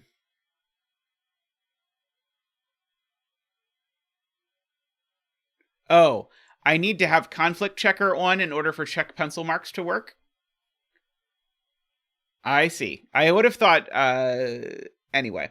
So yes, if this is an 8 or a 9, now the minimum sum of these cells is minus 11, which would mean I would need these to sum to 17, which they can't. So actually, this has to be an 8-9 pair, and it has to go in that order. And now these 2 cells do have to sum to 17 minus 8 is 9. These 2 do have to sum to 9. They can't be 2, 7 or 1, 8. So that have to be 3, 6 or 4, 5. So 3, 6 or 4, 5. Let's see, that can't be 5, so that can't be 4. That can't be 5 or 6. So therefore it is 6 and 3. Let's see, so 9, not 3, not 3. That's a 1, 2 pair, which makes that a 4 and a 3 and a 2. Makes that a 6. There's a 1, 2 pair in the box, which makes that a 3. let's see. This is a okay, so I should just figure out. This digit is one more than this digit. So what can this be? It can't be 9 or 8. Could it be 7 and 6? No. Can't be 6 and 5. Could it be 5 and 4? I think 5 and 4 is possible. Could it be 4 and 3? No. 3 and 2? No. 2 and 1? No. So it is 5 and 4. So we've got that all figured out. So that's going to go and do a little bit of damage up here, up in this universe. These are a pair. They are a 1, which goes here, and a 7, which goes there. This is not a 5. This is not an 8 or a 9. That's not a 3. This isn't a 3 or a 6. Not a 4, not a 1, not a 1 or an 8, not a 4 or a 5. Not an 8 in the corner, not a 5 in the corner. So we've got all of that damage done. Let's see. So yeah, so one of these two is 5.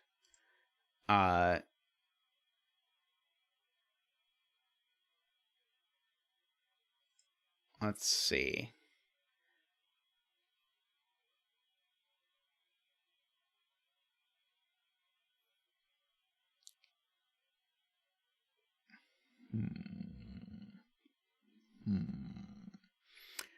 There's a 7 in one of these two cells, for what it's worth.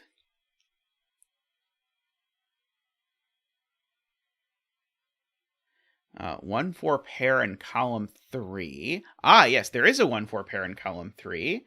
Thank you, Pencurry. So no 1, no 4. So these are a 3-6. There's got to be too many digits here, right? No, there are not too many digits here. That's sad.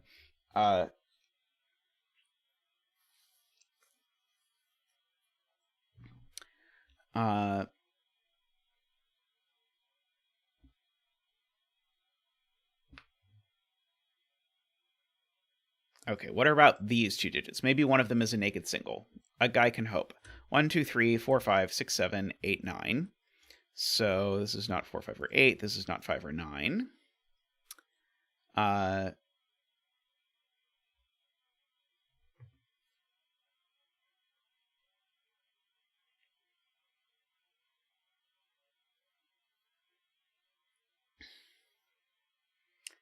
Let's see. Mario says if this is purple, then it breaks. Do I need to pencil mark it? I probably just need to pencil mark it. No reason not to just pencil mark everything, right? Let's see. This can't be any of those. This can't be any of those. This can't be any of those. This can't be any of those. Do I have any pairs looking at any of these things that I should be aware of? I don't think so.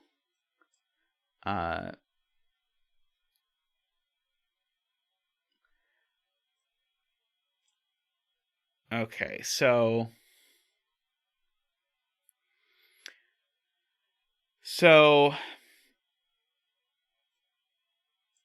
we can actually think about this line now because of this quad.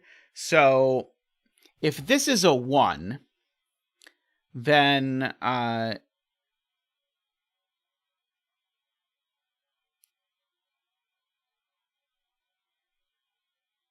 sorry, there's two cases, because I have to think about the two cases where this is yellow or whatever. If this is a 1, these two sum to 8, and then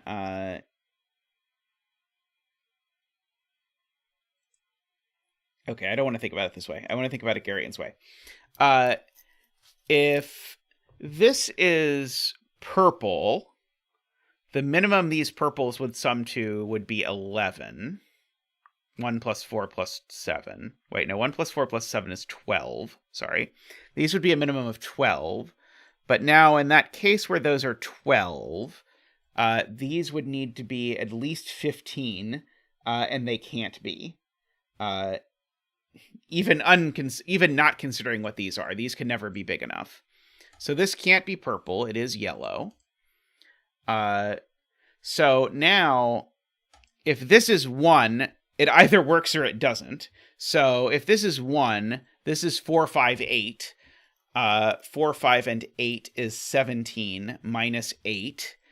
It would be 9. That does not work. So therefore, this is a 4. Oops. Is a 4. So that's a 5. So that's a 3 and an 8 and a 1 and an 8. Let's make sure this now works. So 14 minus 11 is 3. It does. So that's a 6 and a 3. And a 1 and a 9 and a 5 and a 7 and a 6 and a 2 and a 4. And so now these have to be yellow, otherwise this isn't going to work. And so now we have to avoid Battenberging. So now this has to be purple to connect. This has to be purple to avoid a 2 by 2. Let's see.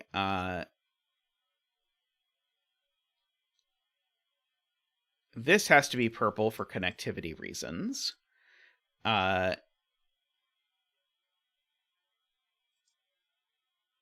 This purple isn't connected to that purple yet. This whole blob of purple is not connected to this blob of purple, so it has to connect through there. And so, we have some digits up at the top that we can finish as well. I wasn't going to do those, but today I will. 2 and 1 and 2 and 1. And we get to fill in the betting tree, which is a 3. Congratulations, Bremster. That was pretty epic, I gotta say. And Math Pesto did indeed bet -3 and was correct that it was a -3. So that is a pretty good bet as far as these things go. I don't think it's the least likely bet that someone has made that has come out correct, but it is definitely up there. All right. Well, that was brutally difficult, but there's a lot of really neat stuff going on in here. Sort of weird how it's like all this coloring and then lots and lots and lots and lots of sudoku and then sort of like finish the coloring at the end. But anyway, I'm going to look up whatever the next most voted on puzzle is, and I'll be right back. And while I be right back, if you are new, please take a moment to like the stream. It really helps. Thank you very much. I'll be right back.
Alrighty, welcome back to a grid that features a very, very worried-looking Zach, who hopefully will be okay and make it through the puzzle.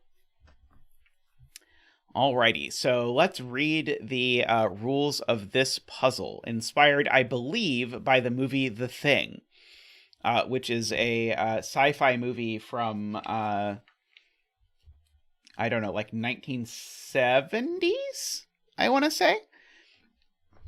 1982, okay. So 100,000 years ago, a UFO crash landed in Antarctica. Norwegian researchers discovered the site in 1982 and accidentally revived the frozen passenger. The thing murdered the crew members and then assimilated. So in the movie, if you've not seen the movie, it's basically Among Us, the movie. There's like all of these people going around, and one of them is actually an evil alien that's murdering people, but they look like everyone else. And so they're constantly trying to figure it out, and there's some exploding blood. It's delightful. So we have normal Sudoku rules. However, once in each row, column, and box, the thing assimilates a number, thereby negating it. E.g., if the thing is in row 5, column 7, and that cell appears to contain a 3, its actual value is -3. This is giving me flashbacks of the previous puzzle already. Okay, so what I'm taking away from this is that my Windmill's favorite thing is puzzles with negative numbers. So if you want to have more puzzles featured on the channel, apparently it would seem the strategy is to make puzzles with negative numbers. Values along the blue line have the same sum in each box, so this is a region sum line like the previous puzzle. So puzzles with negative numbers and region sum lines, that's what's in. Let's see. Adjacent values on a green line have a difference of 5 or more. I see, so this is a quasi-German whisper line. Numbers in a circle appear in one of the... So this is a quadruple, so there's a 1 and a 7 in these cells. They may be genuine or not, so I don't know if the thing referred to by the quadruple is actually correct or not. Hey, Mavir, welcome. I didn't read it, but I assume I just failed to read that this is a thermo. Yes, I just failed to read that this is a thermo. This is a thermo. The digits start at the smallest digit and go up. To successfully escape, you must travel from the now destroyed outpost at row 2, column 2, to the helicopter at row 8, column 8. Your path is 1 cell wide and may not go outside of Antarctica's boundary, the blue line. The path may not contain or be orthogonally adjacent to any of the thing's cells, and adjacent values on the escape route differ by 5 or more. Row 3, column 7 is the bet cell. It looks like Zach, but is it? Okay, so you can place your bets on what Zach will be. So you can identify whether you believe it will be Zach or negative Zach. So we know we're starting here, our path. Let's see, I'm going to make my path gray. So my path starts here and ends here.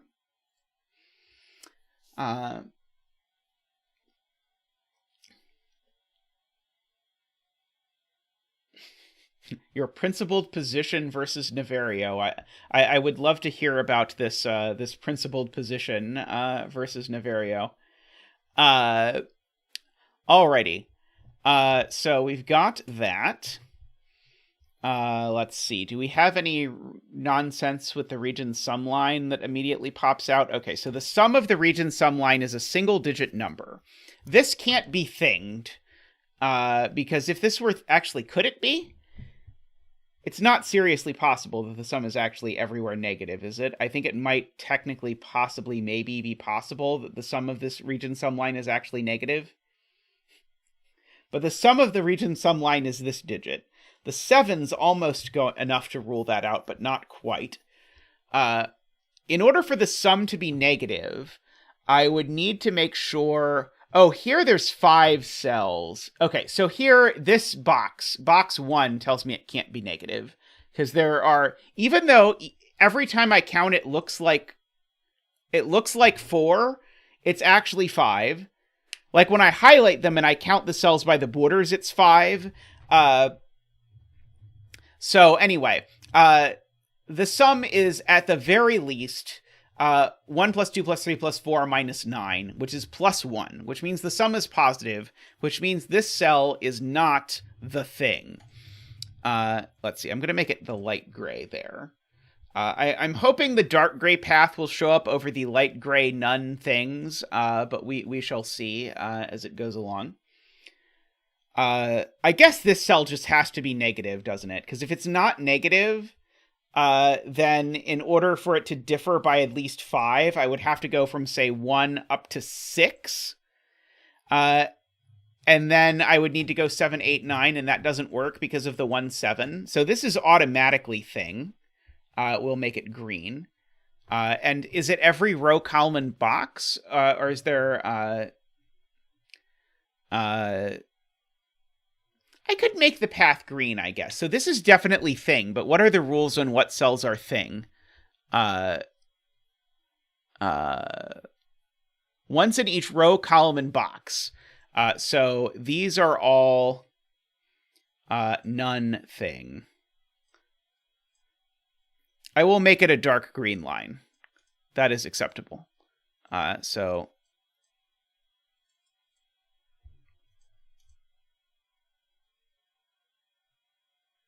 How could it not be? If it's not, then it's positive.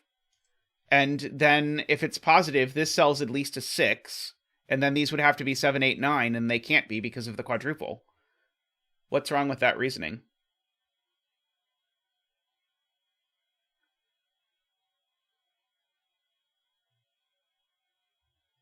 I failed to gray this.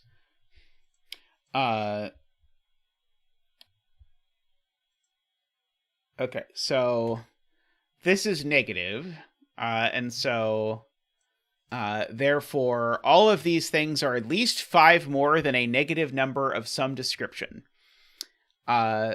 This cell's probably also negative, but doesn't necessarily have to be. Let's see. I know there's a 1 and a 4 hanging out around here. Can the 4 be on the German whisper line, I guess, is one question. But it could be a minus... No, it can't be a minus 4. Right, all of these cells I'm not allowed to stop by at all anymore, so that's a thing we have to keep in mind. So I have to have my path visit this cell, right? I think that's true. I think the path has to visit this cell now, because I think if the path doesn't visit this cell, like if you just imagine that, I think the world is no longer connected, because the path is orthogonal, right? I think the path is orthogonal. Yes, so I think the... Oh, wait, my path can be diagonally adjacent? Oh, well, that's annoying. Never mind. It's only these cells that are ruled off of the path.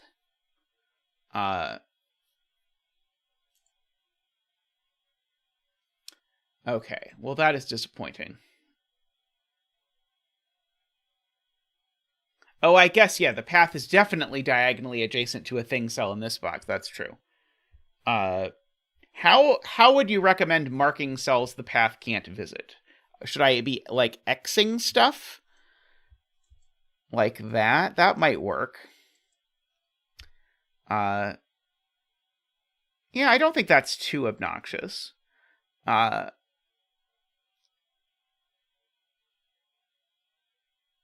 think that's workable. I think that's within the brand of the channel. The thing can't come here anymore, because the path can't go through this cell anymore because it would get stuck. I can X every cell that's not on Antarctica, just to remind myself that cells on Antarctica can't be part of the path. Let's see. So, all of these cannot be path. Let's see. Okay, so these are all things that are not on the path.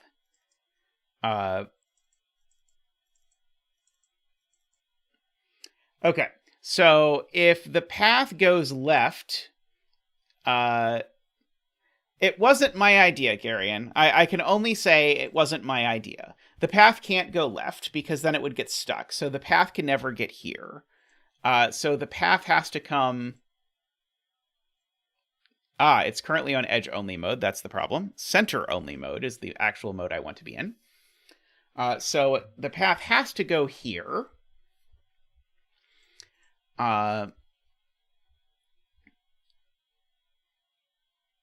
So this cell definitely isn't the 4, for whatever it's worth.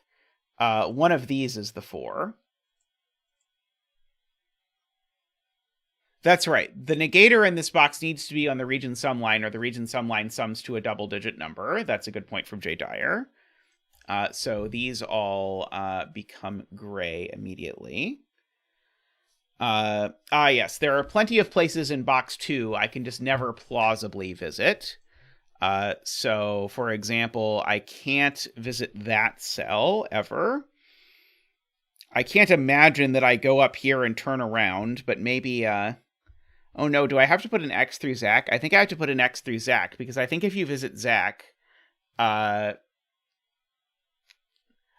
can't go left and then down, Mario, because I'm not allowed to leave the region bounded by the region sum line. But yes, I can't visit Zach because I'd get stuck. Sorry, Zach.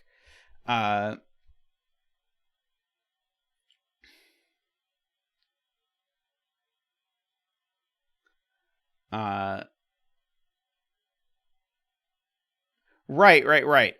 So there's a few more things to keep in mind about the green cell. The green cell can't be on the path or orthogonally adjacent to the path. So Jay Dyer's point that I have been that she has been trying to communicate, but I have not been successfully hearing, is that this has to be the thing cell in this box. Can thing cells repeat digits? I don't know if I care. I mean, I care in that I need to know, but I don't think knowing it now helps me. Thing cells can repeat digits. Okay. If it visits Zach, then we now are stuck because we can't get back out and we need to get to the chopper. And so once I visited Zach... Oh, I could visit Zach like that, I suppose. Sorry, I think I prematurely said we can't visit Zach. I think only uniqueness tells me I can't visit Zach, because if I could visit Zach, I could equally well not visit Zach. So by uniqueness, we don't visit Zach, but by logic, we might visit Zach.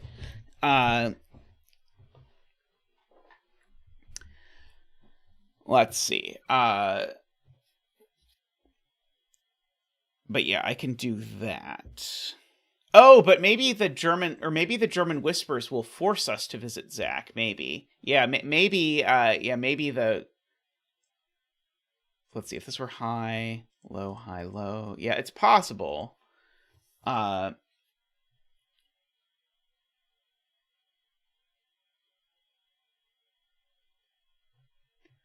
Yeah, right. So if I were to make it to any of these cells, though, my logic is right. If I make it to any of these cells, I've gone through Zach to get there, and I can't get out anymore. I just have to live the rest of my life with Zach. So these are all not part of the path.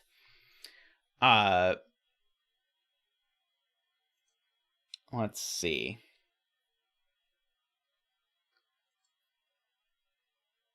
I'm being told this can't be negator. I'm trying to understand why this cell can't be negator.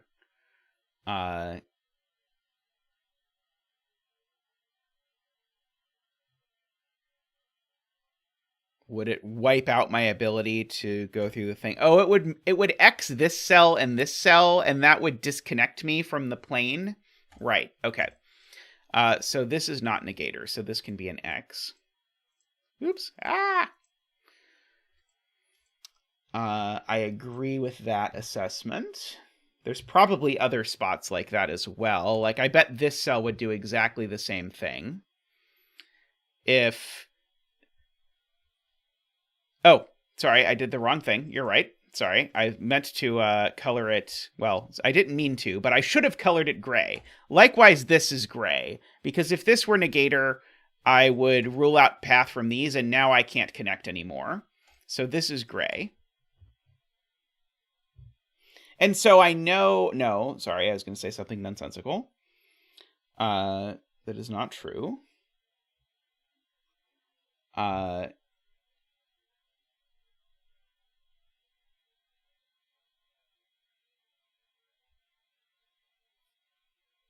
So box 4 is very interesting because I know that the thing is in one of these cells. And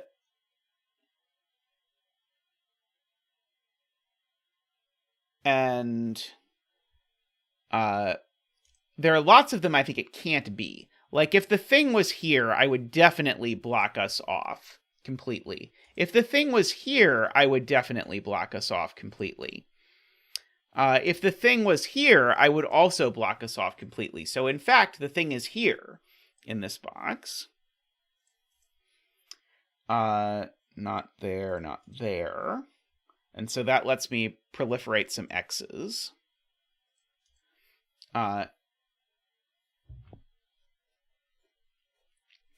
was unclear. The rules are not at all clear, but one cell wide path to me means that you can't move diagonally. If I'm forced without otherwise being given information, I would interpret it as orthogonal. Ah, yes, the thing in row 7 is definitely in one of these cells, which is very interesting. So the thing is not in any of these cells.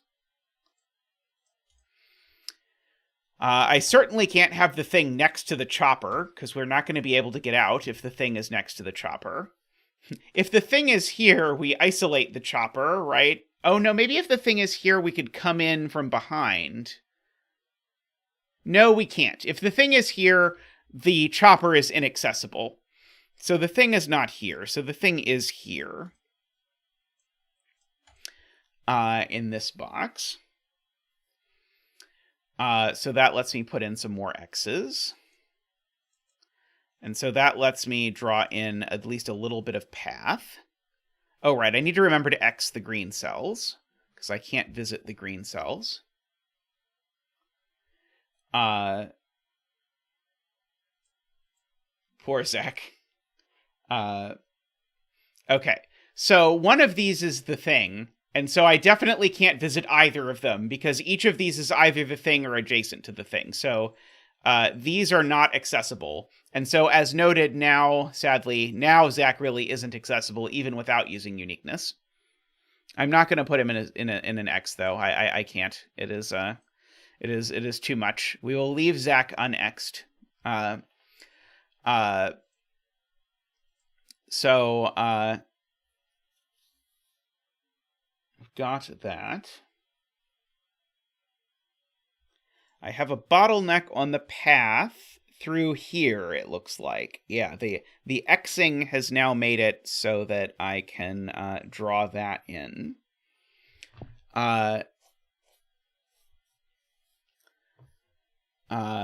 This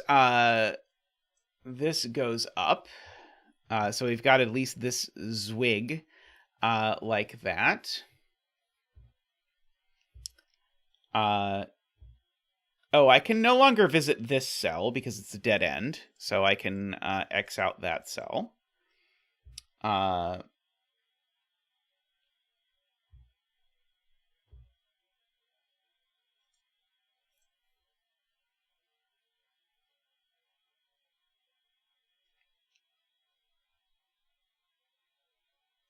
It's true from box 4, the sum is at least 6, because this is 3 positive numbers.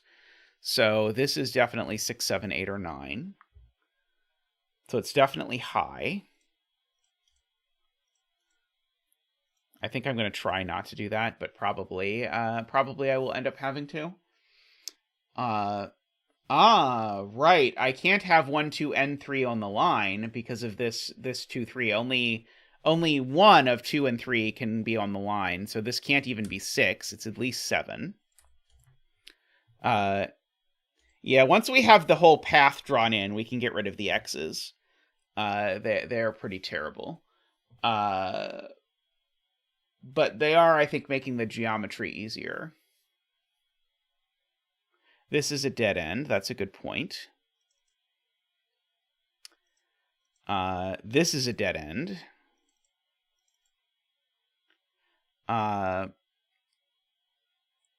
Let's see.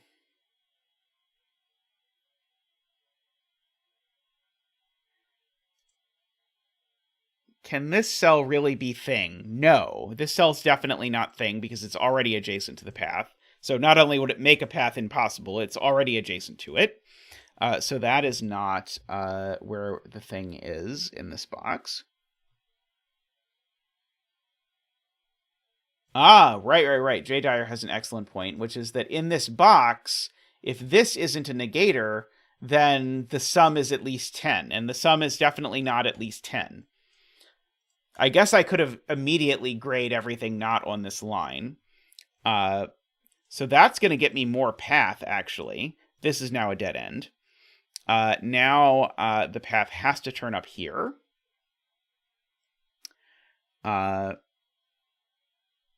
more choices on that. I can do some more graying up here.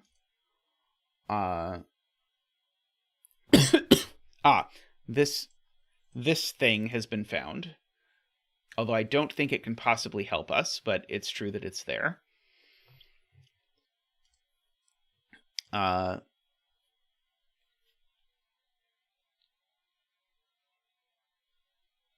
7 is probably there, but who knows?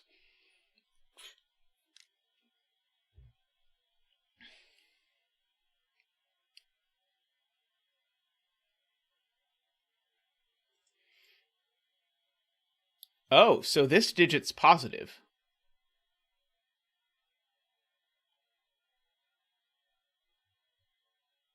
But I guess all I know is it's at least 1.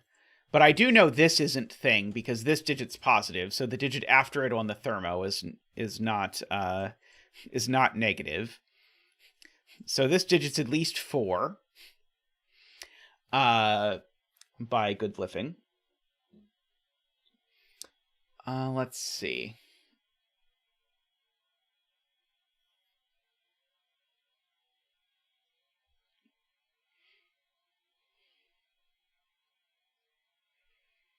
So if the sum was 7, this is Isabella's point. If the sum was 7, I would have a 1, 2, and 4 in here. The 3 would be on this quadruple, and I would have no low digit to put on this whisper line.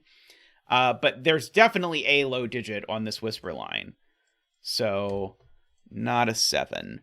So, therefore, there is a 5 or a 6 on this region sum line over here in order to allow me to have a digit over here. So, is it possible? It's not. It's not possible to have a 1 on this German whisper line. This is huge because this is going to give us a digit. I can't put a 1 here because then this would have to be 2, 3, 4, and it can't be because of the 2, 3. So if there's no 1 here and there's no 2, 3 here, there's a 4 on this line, which makes this a 4, 9 pair, which makes the sum 8, which makes this a digit dance before we fill in more. Woohoo! Sorry, Zach. You even feature in the puzzle. I definitely better give you the digit dance privileges. Woohoo!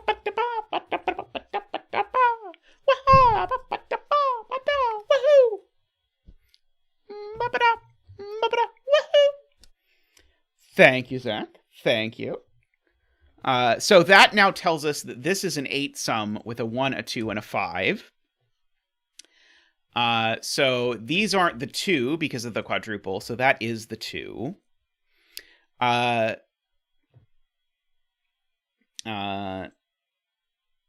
Right. There's now a 4 on this this line. So this is also a 4, 9, because I need a 4 on the quadruple, and it's no longer there. So that's a 4, 9. So there's a 4 and a 9 over down here somewhere. You can totally see these pencil marks. I don't know what you're talking about if you claim you can't. Let's see.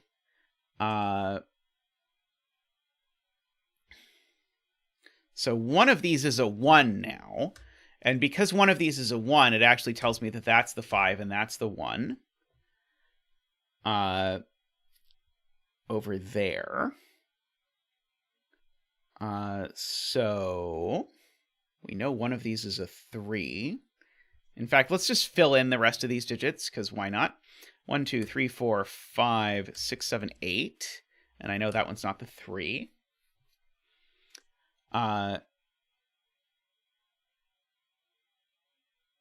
So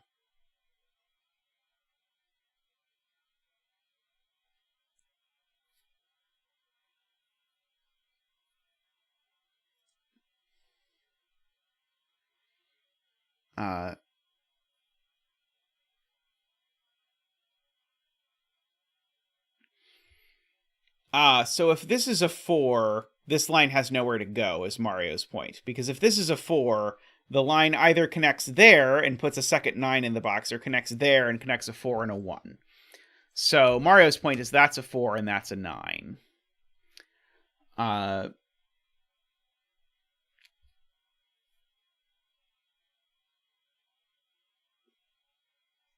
This really is a 1, 4, 9 triple. That's right.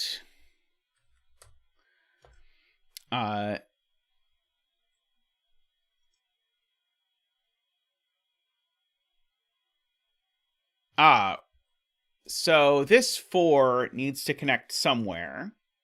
It's not connecting to the 1. Or sorry, this cell needs to connect somewhere. If this was a 4, it would need to connect to one of these two. But if this were a 4, it couldn't, because one of these two would have to be a 9, and neither of them can be. So actually, that's the 9, and that's the 4. And so therefore, that's a 9 as well. So this negative number, we need to make sure it's a negative number that's at least 5 away from 9. I don't know exactly, but I suspect that's going to be hard. This could never be a 4 because there's nowhere it could go.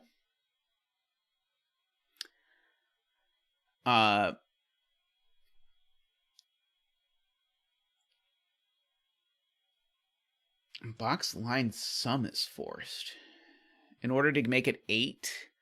So how can it possibly be? Let's see. So the minimum is probably minimized. The minimum these sum to is so it is. Okay, yeah, the minimum these sum to is 16. And then that makes that an 8. Okay, yep, agree. It doesn't look minimized to me, but it is. That's the only way we make that work. Oops. Let's just double check that worked. 4 and 9 and 1 and 2. Sounds like 16 minus 8 is 8. Yep. I think I buy that. So that places that digit as well. It is a 5. How do we decide which of these ones to go through? Aha!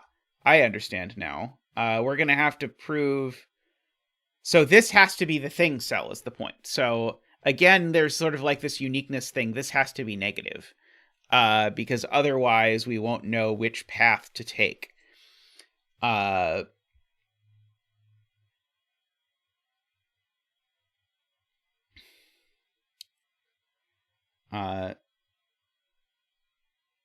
8 in box 2.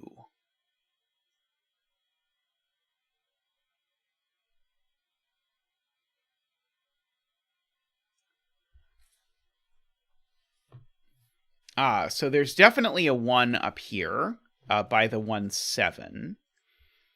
So there's definitely a 1 up here somewhere. So if there's definitely a 1 in here, if this is not green, these sum to at minimum 9. So this has to be green. Otherwise, it does not work. Got it. Okay, so that is gray Phew, Zach is safe. So that is green. Zach has not become a thing, although I worry about how Zach is going to get to the helicopter. No one is talking about that, but that seems like a significant concern. That was a cool step. I liked that. So now I can't visit here is the point. This has become X'd. And so that forces the path to take that direction. Oh, there's only one more thing cell. Hey, nice. So I can get rid of the gray coloring now. Oops. Not the X's, though. The X's stay forever. Okay, but I can lose the gray now because we've placed all of the thing cells. I see. So Zach should take this path to get to the water while avoiding becoming orthogonal to a thing cell. So Zach, run that way, and you'll be safe.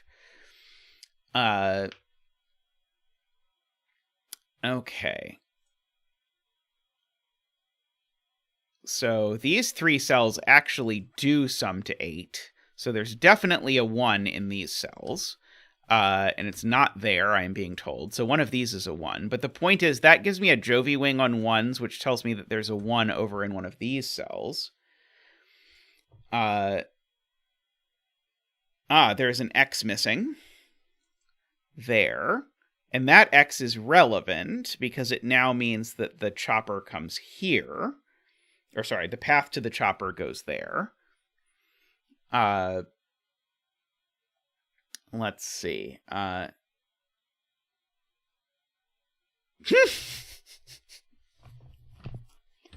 accept only partial responsibility for this one, Playmaker. Chat suggested that it would be a good idea if I simultaneously grade some things and X'd others. And I admit I succumbed to peer pressure and went along with it.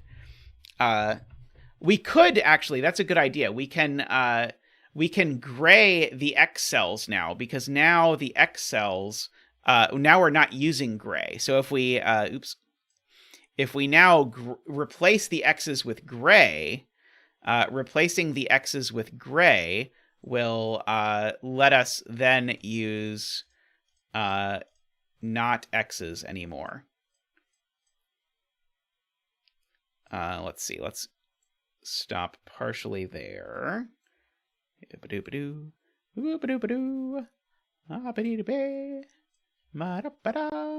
we go.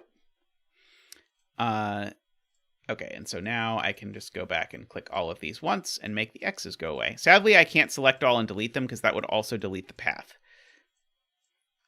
which I admit may have been my main reason for being reticent to do this.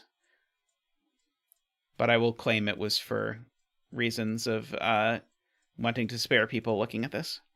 But we'll get there. I could make all the clicks. All the clicks.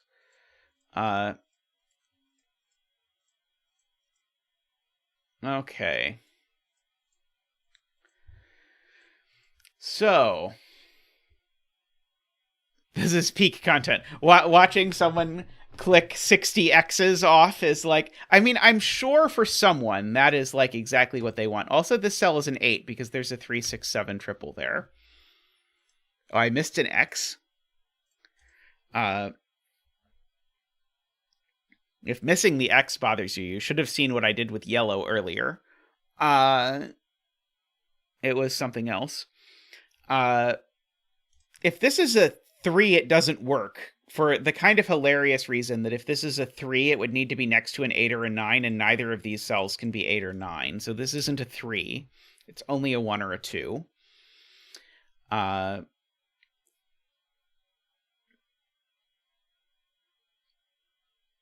Row 2, column 7 is a bit restricted. So these can't be 1, 7. So they're either 2, 6 or 3, 5. And they can't be 2, 6 in that order, and they can't be 3, 5 in that order. So this is only a 5 or a 6. That's only a 3 or a 7. Which now means that this digit is less than 5 or 6. So it is a 2, 3, or a 4, or a... Oh, it can't be a 5 by the row. So it's a 2, 3, or 4.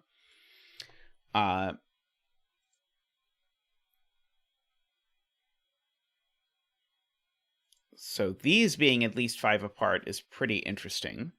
Right. Because this has to be bigger than 5. So this has to be at least 6. But it can't be 7. So this is 6 or 9 only. Oh, and it can't be 9, actually. Oh, wait. Can this only be 6? It's got to be bigger than 5. It can't be 7, 8, or 9. Okay, yeah, this is only 6. And now this can't be 7 or 8, so this is 9.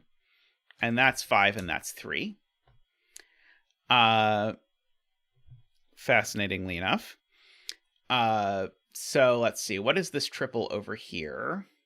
One of them is a 3, 4, 5, 6, 7. But those aren't 6, so that one is 6. I thought I was going to get a digit out of doing that. Why is it not 3, 5 the other way around? Because there's a 5 here. The real answer, and the reason I hesitated, is because Sven told me. So I just didn't even think about it and just marked it. But yeah, there's a 5 there, it seems to be. Okay, these digits are a 1, a 2, not a 3, 4, 5, not 6, 7, not 8 or 9. That's not a 5. Sven is going to randomly gain consciousness one day and start randomly marking digits for deletion that aren't actually deletable. Oh, this is not a 7 or a 1, actually, because there's a 1-7 quadruple in the box, funnily enough. So there is a... Oh, these aren't 7 either, because there's a 3-7 pair that I just blatantly ignored, as I am wont to do. So now somehow this is a 1, 2, 4, 5 quadruple in this box, which is the strangest thing I've ever seen. So these are 3, 6, 7, 8, 9. So let's see. So none of these are 6. These aren't 9 or 3, so they are 6, 7, or 8. So I need to get to a number that is 8. If one of these is a 3, that seems very difficult. If one of these is a 3, I could do 3 and 7 minus 6. That's not going to work. So there's no 3 in these, or I'm not going to get high enough. So that is a 3. I can't put an 8 in one of these cells, because if I put an 8 in one of these cells, then the digit I'm going to need to put in the other cell is going to have to be the same as that one. So these are, in fact, a 7-9 pair. 7 and 9 add to 16, which means that this is an 8, and that's a 6. I really liked that. That was super cool, the not being able to put an 8 here. I know there have been a bunch of forms of that in puzzles over the years, but I greatly enjoyed that version of it. 1, 2, 3, 4, 5, 6, 7. These are a 1 and an 8. Oh, good luck with the Halloween dance. I will try to get everyone out alive, Math Pesto, although I'll be honest, it is probably more important that you get everyone out alive than that I get everyone out alive. But, hopefully we both succeed. This has been a lot of fun. Okay, so now the thing in box 5 must be at least 5 away from minus 8. So it's at most minus 3. So this is a 1, 2, or 3. That is not a 1. And now these two are interesting. Because if this is a 2, this has to be a minus 3 in order for this to work at all.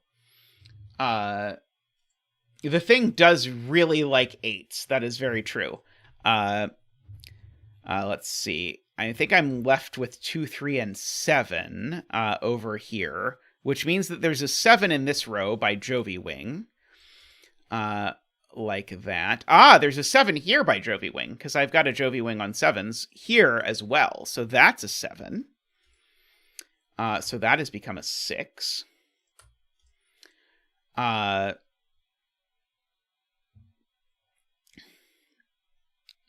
I am told this cannot be 7. There is a quadruple in box 3. Ah, yes. This is a 7. So, therefore, that's not a 7.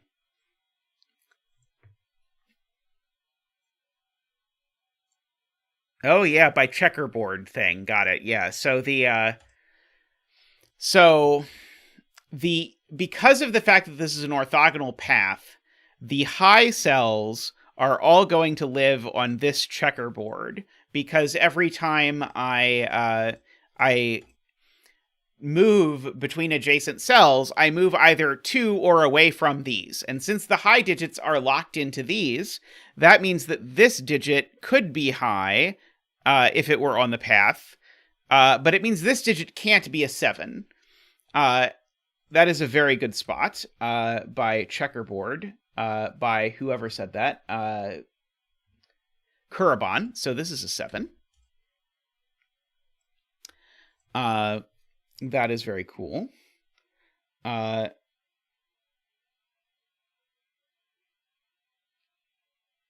Oh, except there isn't actually a 7 Jovi wing at all. That's possible. I also am willing to believe that.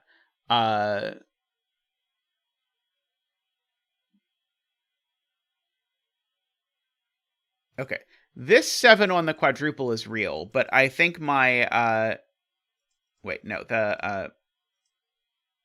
But these 7 pencil marks were invalid, because, as is being pointed out by chat, I don't actually know one of these two is 7. In my brain, I thought I knew one of those two was 7, but I don't, in fact, actually know that at all.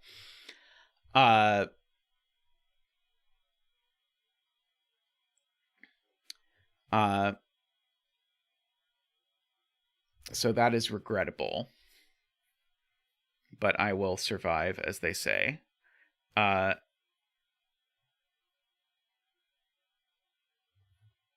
path can't go into row 6, column 5. Let's see. If it wanted to go there, this would need to be exactly a 7, which would not work because there's already a 7 in the box. So, right. So the path can't go here. So we can gray that. So the path has to go down. Very nice. And so then the path has to come here. Actually, the path is now fixed, right? I think that actually fixes the whole path. And so I think we can get rid of the gray.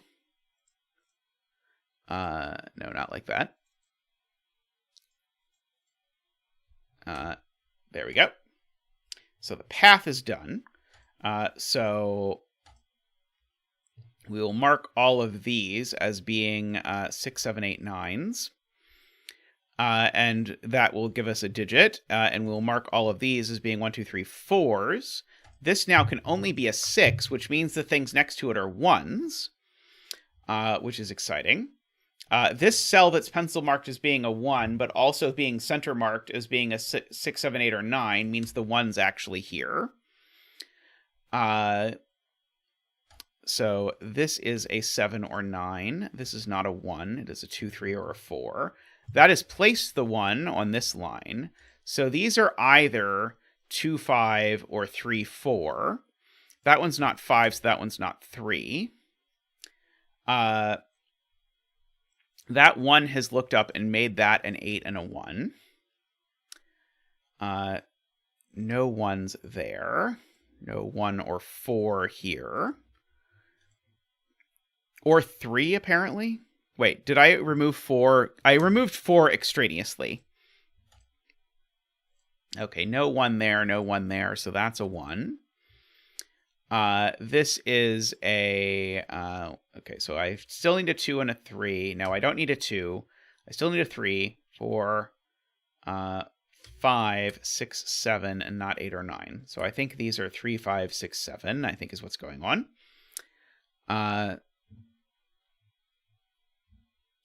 Let's see. I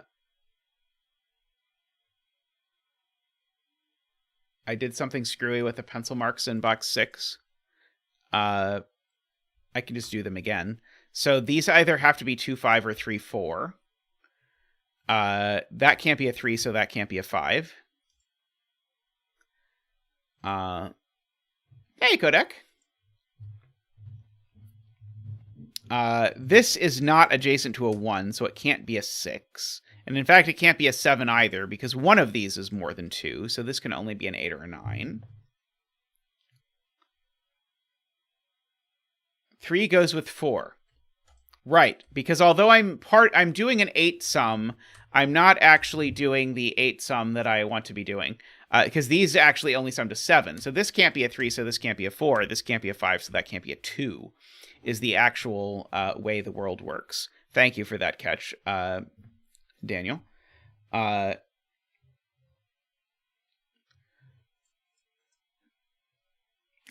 Again, this can't be 8 for the same reason. Mario, I think, pointed out. Because if this were 8, these two would be the same digit. So that's, in fact, a 9. So this digit has to be 1 more than this digit. So this is always a 3 or a 5. Otherwise, the math doesn't work. I'd completely forgotten about the region sum line part. So thank you for the reminder that it was there from Mario. Let's see. So we can clean up those. Let's see. So yeah, I don't quite necessarily want to figure out what's going on with this region sum line yet. It looks like a mess. I keep trying to avoid filling in the circle, but then I realize the circle isn't actually the bet penguin in this puzzle. Let's see.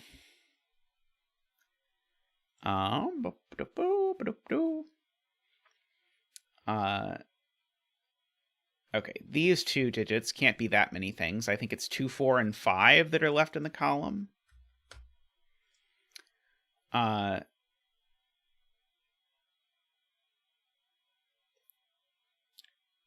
Let's see. I've got a lot of stuff going on here. Right. This can't be a 7 because there's a 7 on the quadruple, so that's a 9. Thank you. Thank you, Thomas. So that 9 looks up and gives me the 7 and the 9 up there.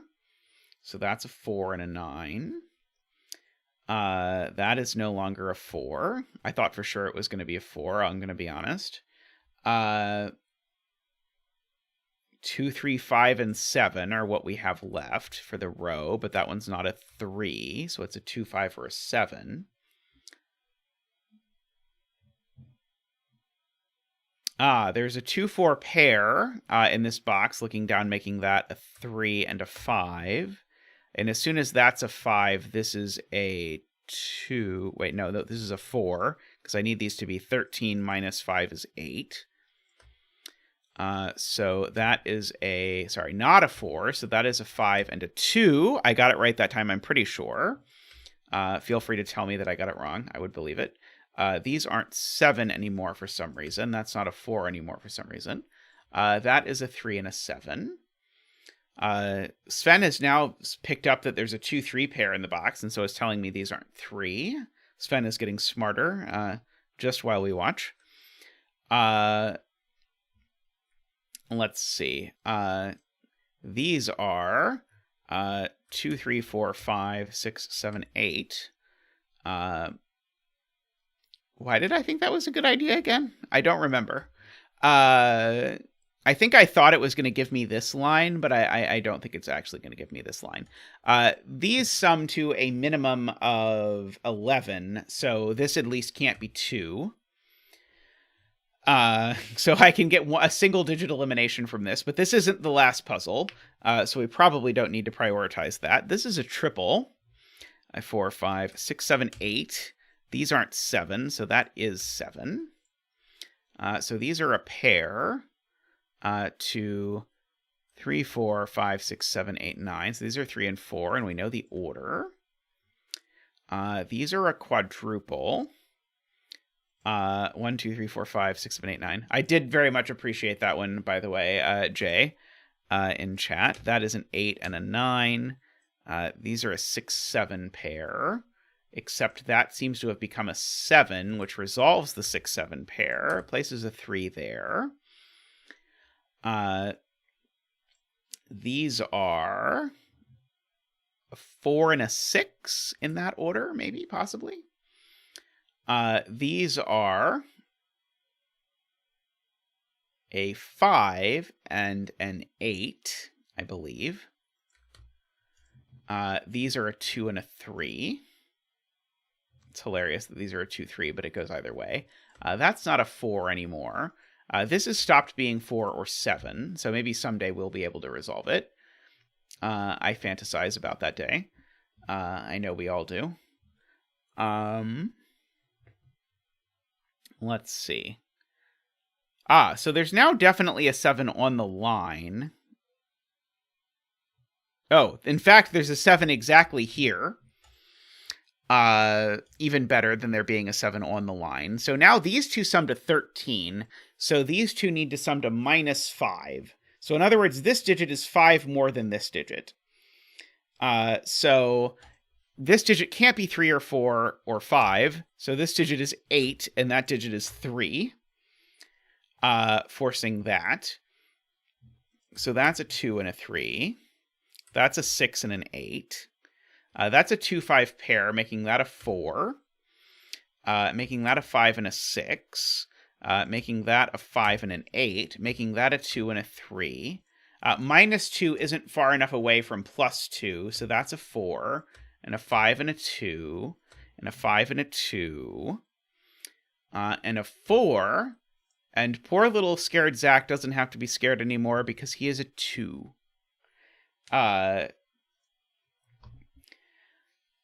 That was very smooth. I really liked that. The rule set was quite daunting, but it was a very smooth puzzle to work out. Alas, I am sorry that Zach did not turn out how you had hoped, Daniel. But congratulations from Zach and I to all of the Betting Zach 2 betters. May all your Betting Zach wishes come true. I somehow thought this was going to be a weirder path to get here, but that worked pretty nicely. There are an awful lot of 4s on this German Whisper line, I just feel compelled to point out. And there are 4 different 8s in green. And yeah, this is right in time for Halloween, which is good timing.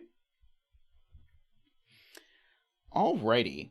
Well, I'm going to take a quick break, and I will pull up whatever people have voted for next, and I will see you all shortly.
Alrighty, welcome back. So this time there was a massive tie at 8 for number of votes. The votes have been going all over today, which has been fun.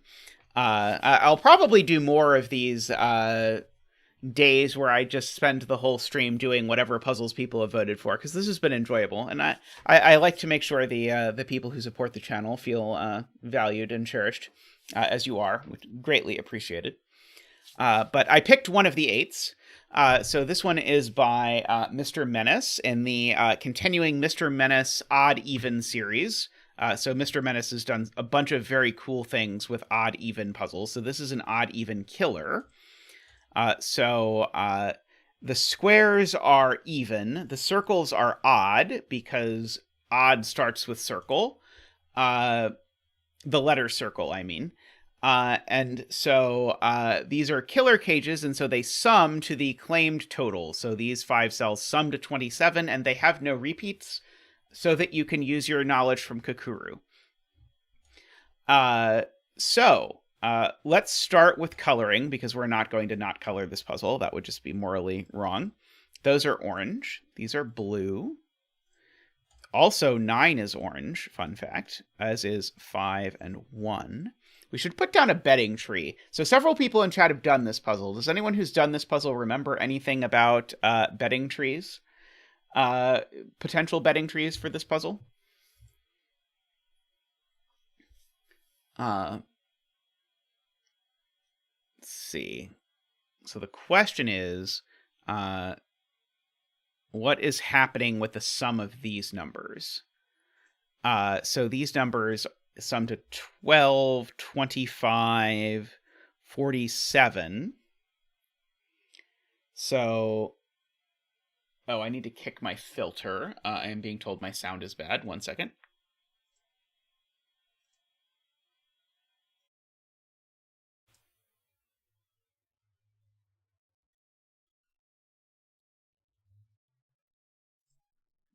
How is that? Hopefully that is better. I don't believe I have heard any betting trees, so I'm going to just sort of plonk a betting tree here and hope that it works out okay. I will just go ahead and fill in that I know that every 6 cage is either 1, 2, or 4, 5. And that every 5 cage is either 1, 4, or 2, 3. Oh, I missed one of them. This is either 1, 2, or 4, 5. And then there's was a bunch of 5 cages floating around, at least these 2. I also see that this isn't a 1, so that's not a 5, and this isn't a 5, and that's not a 1, and this isn't a 1, and so that's not a 5. And by I see, I mean Sven sees. This isn't a 1, and so that's not a 4.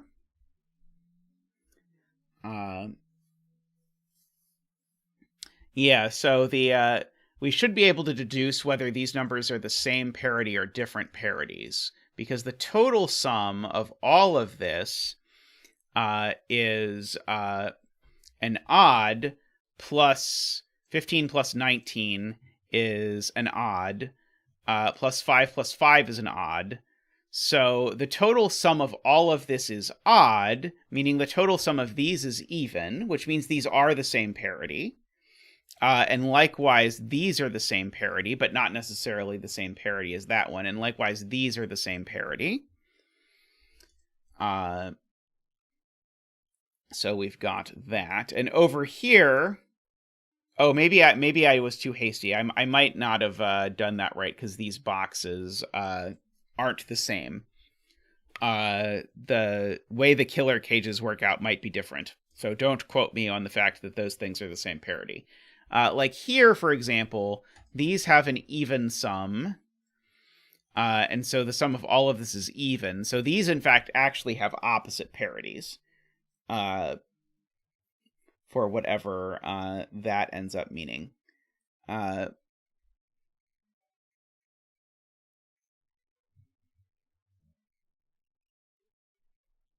Okay.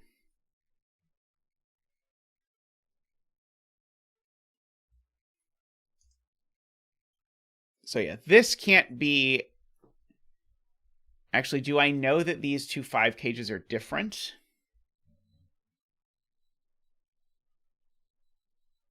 Oh, okay. Garion knows a thing that I did not, which is no surprise. But the thing Garion knows is that if you don't use a 9, a 29 cage is forced. So this is a 3, 5, 7, 8. That's not enough digits. What was it again? 3, 5, 6, 7, 8. 3, 5, 6, 7, 8. There we go. 3, 5, 6, 7, 8. There we go. That's not a 5, and that's not a 5. So I know one of these is a 5.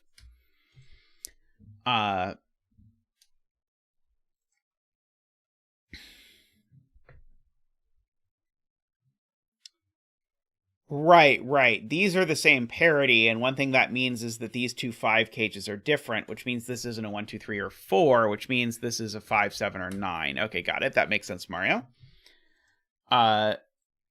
The thing that tells you combinations for killer cages is part of the app. I think it's even in I think it's in every form of Sudoku pad now. So if there's a killer puzzle, it will just automatically tell you all of the candidates, which is super helpful if you are into these sorts of things. Do I have to add a bunch of numbers to know that this can't be a 9? Let's see. So these add to 34. So yeah, and these don't add to 2. So yeah, so this can't be a 9, right? These would have to be both 1 if that was going to work. So yeah, so no 9. Yes, it makes killer puzzles much, much, much less torture, is my experience. Like they are, I find, far more enjoyable in this world. Where is 1 in box 5? So 1 in box 5 is therefore in the 27 cage. And so this 27 cage, the point is a 1 cage with no 9. So we have a 1. We have no 9. And so therefore, Creakers in chat is enjoying this. You can just do that and it will just immediately highlight which of the jajillion combinations you're looking at. So this is a 1, 5, 6, 7, 8 cage. And those aren't the 1.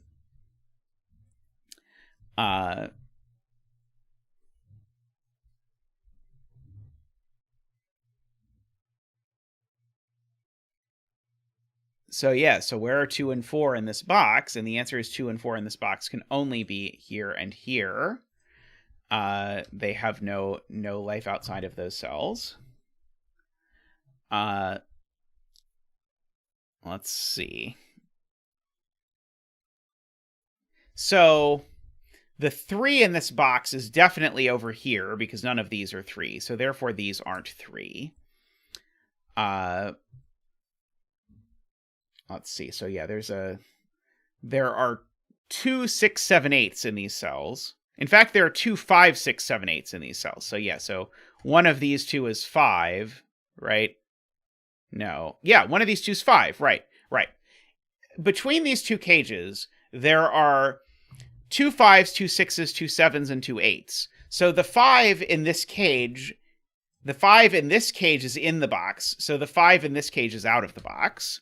So one of these 2 is a 5. I feel like I explained that in the most convoluted possible way in the entire universe, but there we go. So I think the upshot is that these have to be a 5, 6, 7, 8 quadruple.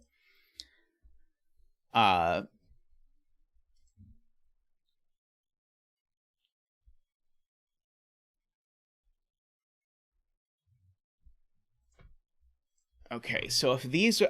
Oh, wow. That's amazing, Gary, and that's gorgeous. So these 2 we know are the same parity, but if they were even, they would be a 2-4 pair, and see that cell. That's spectacular. So this is not a 2, that's not a 2 or a 4, and these are a 2-4 pair.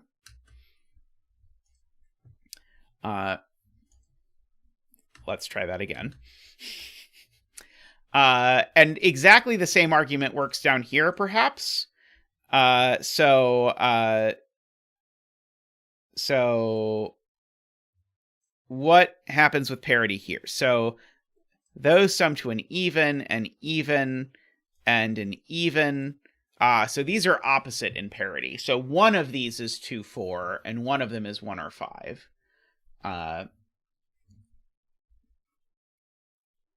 Sadly. Let's see. Stump says row 9, column 9 is equal to 3. I can't put a 3 in a 22 cage of 3 cells. Can I put a 3 in a 13 cage? Only with a 4 and a 6. Is there a reason this can't be 3, 4, 6? I don't think I see it.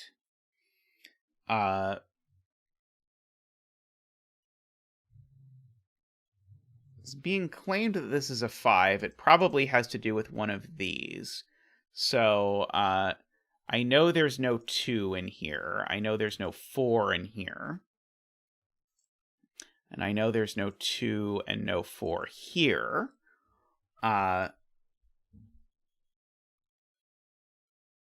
I can just do the 45 math, because I actually know the sum of these 8 cells.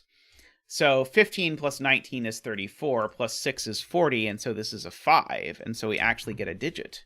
We get to do our digit dance. Woo! Woo-ba-doop, woo-ba-doop, woo-ba-doop, woo-ba-doop, boop, woo-doop, boop, woo-doop, boop, boop, boop, boop. Waha! Thank you, Zach. Woo! Nice. Okay, so there's a 5 in one of these cells.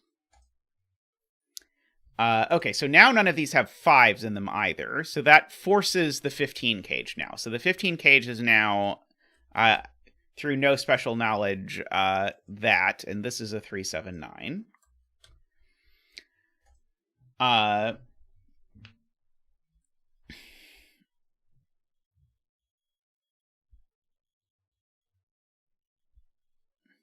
Well, I'm sure you're one of Simon's favorite people, but it seems presumptuous of me to explain that you're one of Simon's favorite people when I'm not Simon.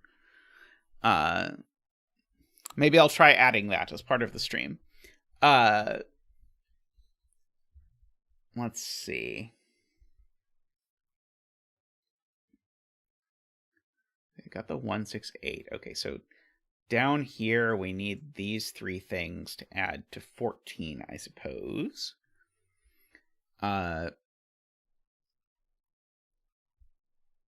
People are pointing out that these 3 cells add to 10.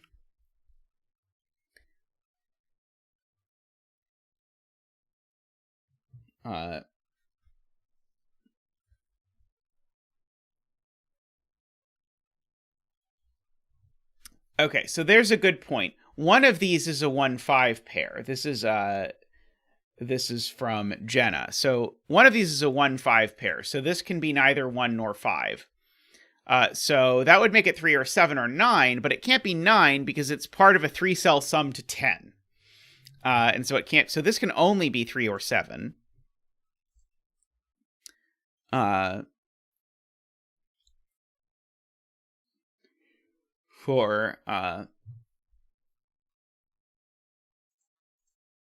know the 20. I guess also I could say I know the 22 cage has a 9 in it. I don't know how exciting that is. But it's true. Do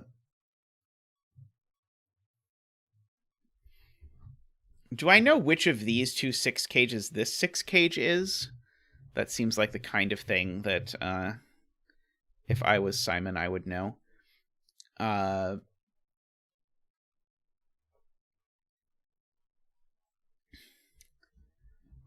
Let's see. Up here, these add to 31 total. I can place the 5 in the 27 cage. So Tallcat knows which of these 2 is 5. As if by magic.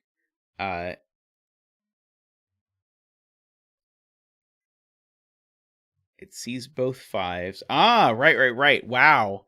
Yeah, one of these 2 we know is a 5, so that can't be a 5, and so that's the 5. Wow, that's a cool spot. That's not a 5. That's not a 5. So this is a 2-4 cage. Very spicy. So that's a 2-4 pair in the column, for whatever that's worth. I'm going to fill it in, but not with a lot of optimism. No, I'm not. I don't think so. I think I've decided I'm not actually going to fill it in. This is a 5 just by sudoku now, because there's a 5 in one of those two cells. So that gives me that 5.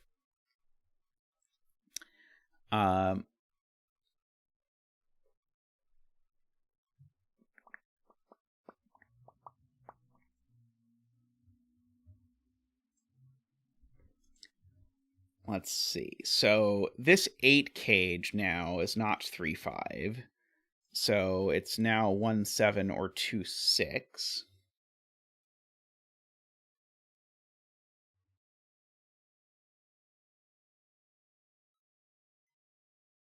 None of the pencil marked cells in box 9 can be a 4. I'm not sure what you mean. Like, are you telling me I can't make either of these a 4?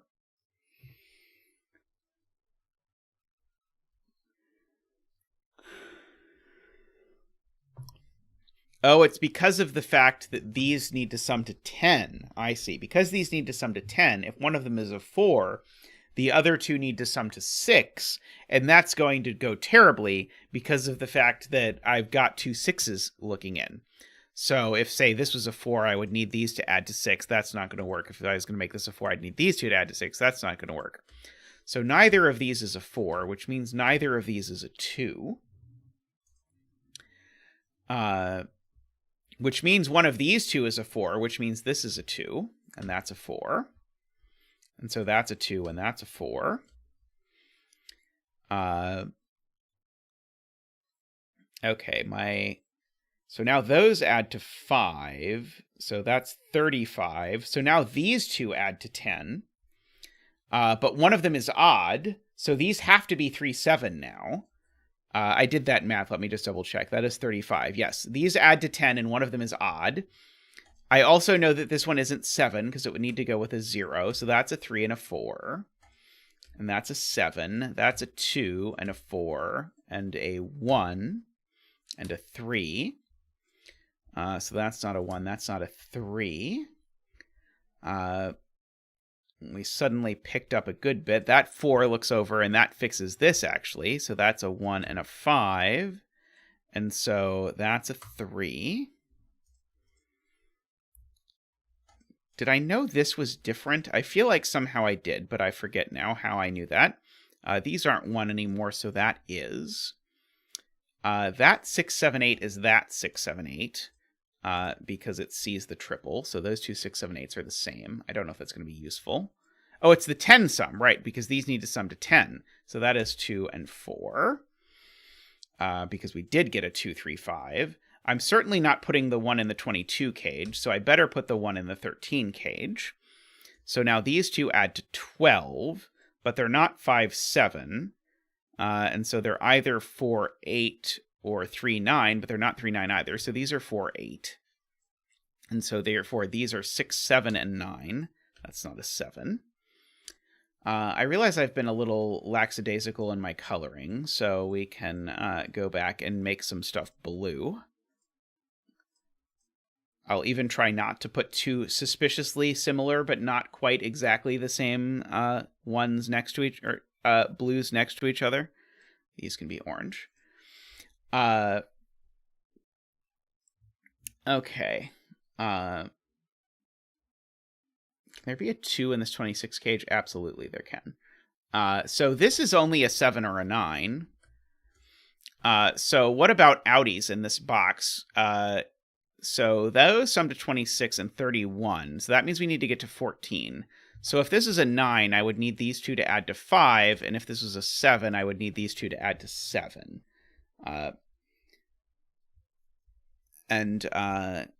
Ooh, this is both of these are orange. Sorry, ones. You're just as odd as all of your siblings.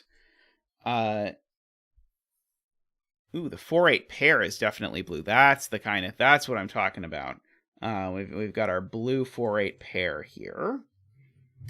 I know there's a 4 in one of these two cells. I kind of hope it's not that one, but you never know. Let's see.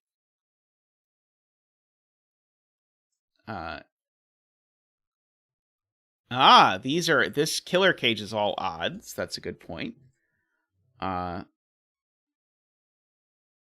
1 in box 8 is here, so this cell is orange. Garion helping with the coloring as usual. Let's see. 2 in box 7. Yes, 2 in box 7 is just here. Which is very nice. I was looking at the killer calculator to figure out what form of 30 cage this was, and then realizing that this is just a box that I can just fill. Like that. So I actually know... yes, one of these is a 5. That's not quite the same thing as the thing I thought I saw. 2 in box 2 now. 2 in box 2 is here, so we get to blue this cell. So one of these 2 is 2. I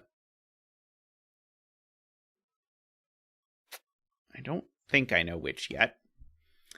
I bet Tallcat knows. Tallcat always knows. This is blue, because it is 6 or 8. Excellent. So we only have one more 6, 8 left in the whole column.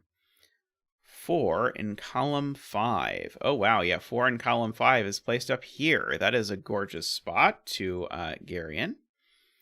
There is a triple in row 7, I am told. Yes, so these are something, something, and something.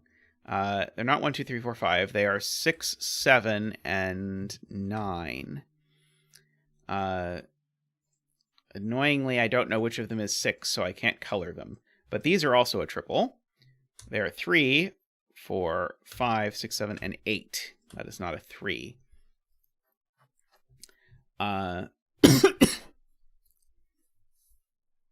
Okay.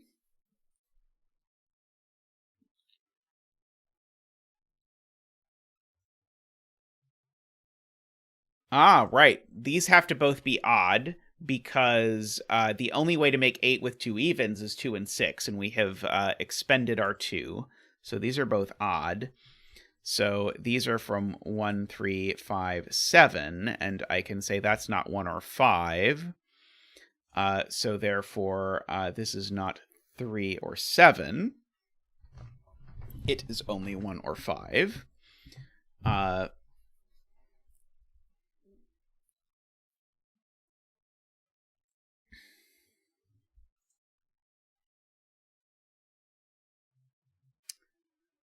Okay. Oh, there's a 6, 7, 8 triple in column 5. We had a 6, 7, 8 triple somewhere else earlier. But anyway, we can use the 6, 7, 8 triple to get those. So we have a 3, 5 pair now of some description. I know one of these 2 is a 3.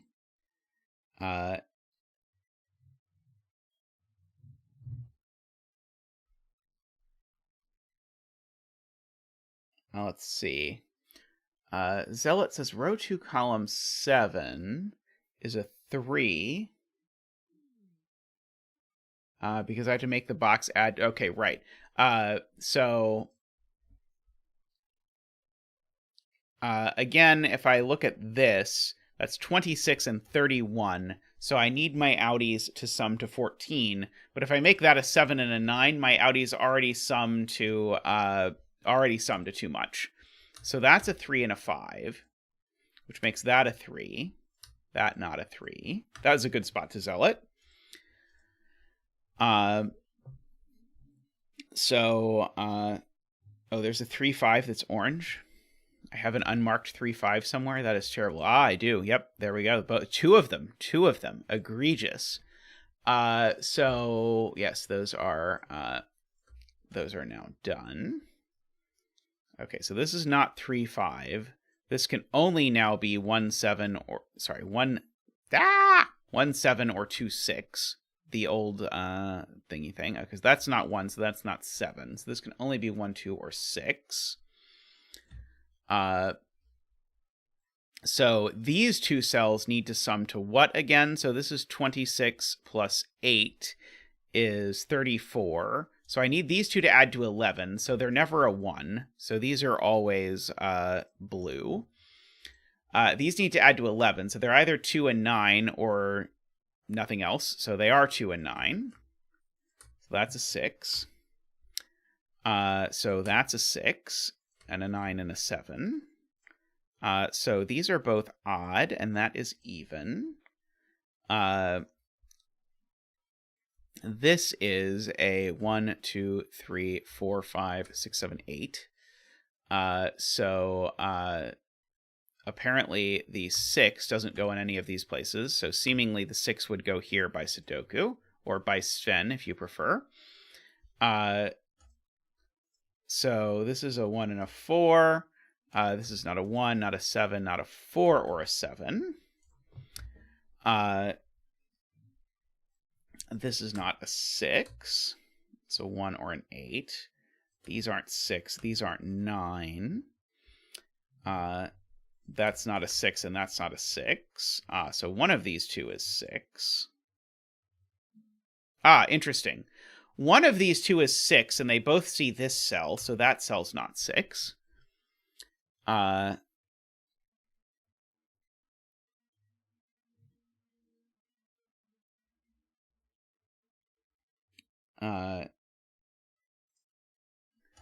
Remember, these 3 cells are a 6, 7, 8 triple, and so therefore one of these two has to be 8, so therefore neither of these is 8, because that one can't be 8 anymore. Or I guess, again, I did that in a more convoluted way than before. One of these two is 8, so therefore that. But that is now orange.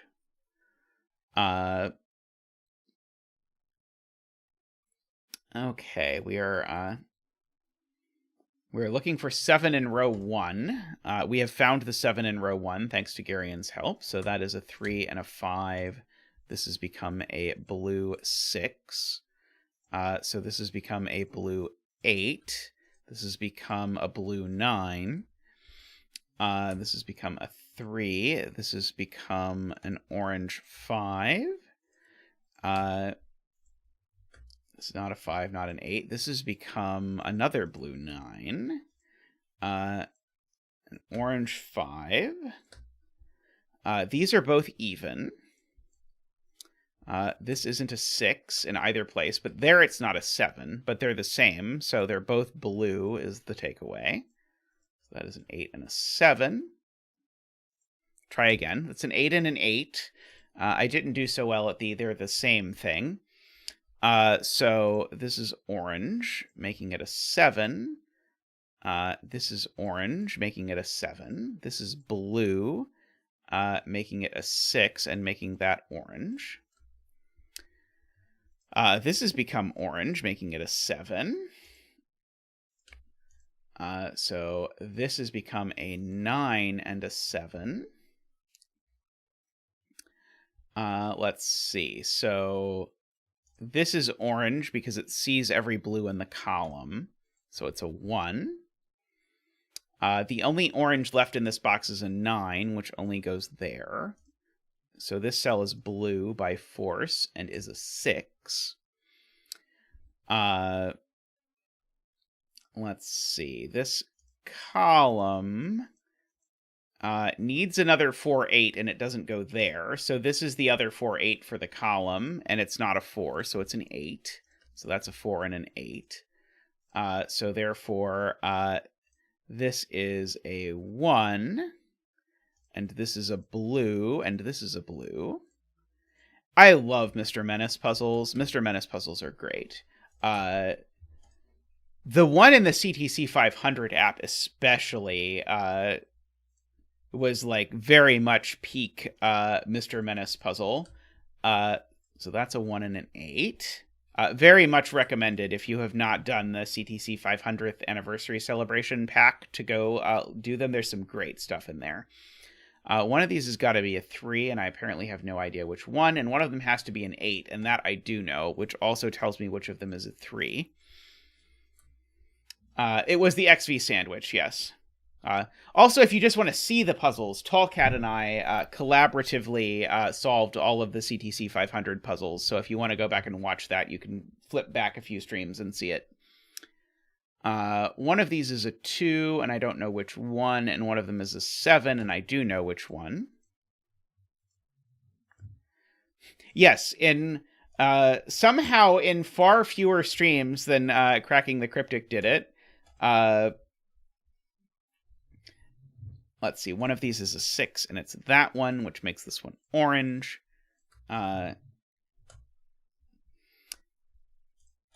So makes that one blue. Makes that a 2. That is blue.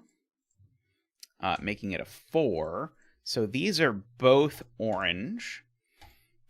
This orange is a 9. And so the betting tree is a 3.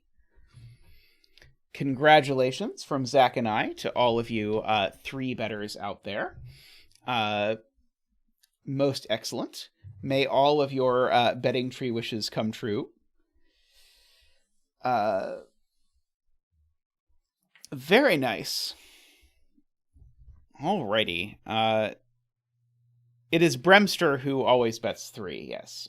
Bremster is the committed 3 better. Alrighty, I'm going to take a break. Yeah, I know. We had chat to help. We had Tallcat to help. Like no one at Cracking the Cryptic had Tallcat to help them do the hard arrow puzzle. It is not a fair comparison to compare like people doing puzzles with Tallcat to people doing puzzles without Tallcat. But yes, I will go dig up another puzzle. If it looks like one of the most voted on puzzles can be done in 45 minutes, I will do that. Otherwise, I will pull up a 6x6. We will see which of those happens. But I will be right back either way. It was a very cool puzzle. I did try very hard to convince Tallcat to engage in some spirits during the stream. But despite my best efforts, I did not succeed this time. Maybe next time. Anyway, I will be right back.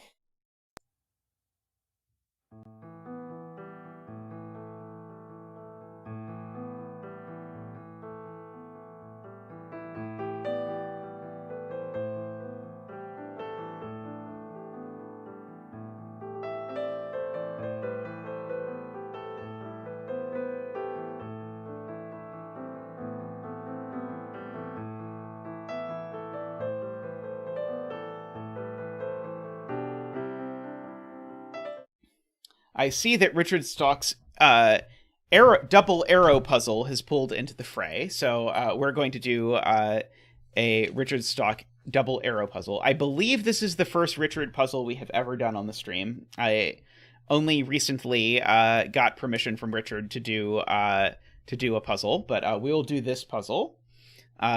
Thank you to supporters for voting for this one. I have been very eager to do this one. So Richard wrote a lovely, if you look at the LMD page of this, Richard wrote a very lovely set of comments about having seen like my puzzles and Tallcat's puzzles, and calls out to Doppelt, which is one of Tallcat's puzzles, which is one of my favorite puzzles ever. So let's have a look at this. So if you are not familiar with double arrows, they're just like single arrows, but with 2 circles. So for example, these could be 2, 3, and 5 if these are 1 and 9, because the sum of 2, 3, and 5 is 10, and the sum of 1 and 9 is 10. So let's have a look at what's happening. So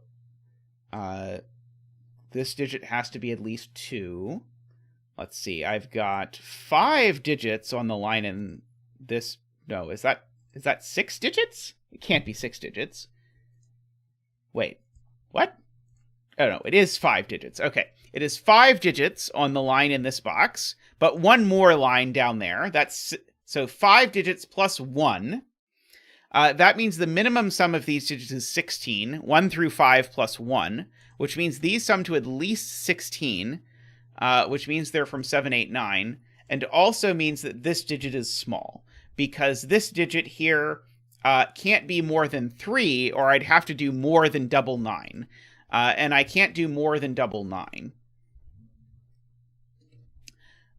So those are from 7, 8, 9. But now I've got this setup in a double arrow, which is a familiar setup if you've done a lot of double arrow puzzles, which is that this can't be a 9 because I need to add a digit to get this. So this is only a 1 or a 2. This is an 8 or a 9.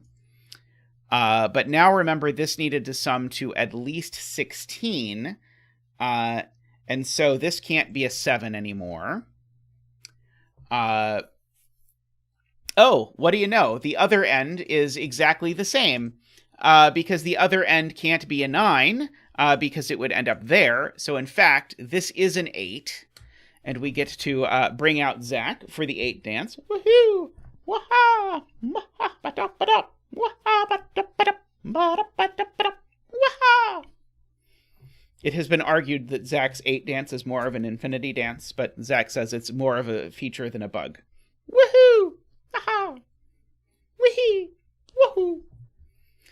Thank you, Zach. Thank you. Always appreciated.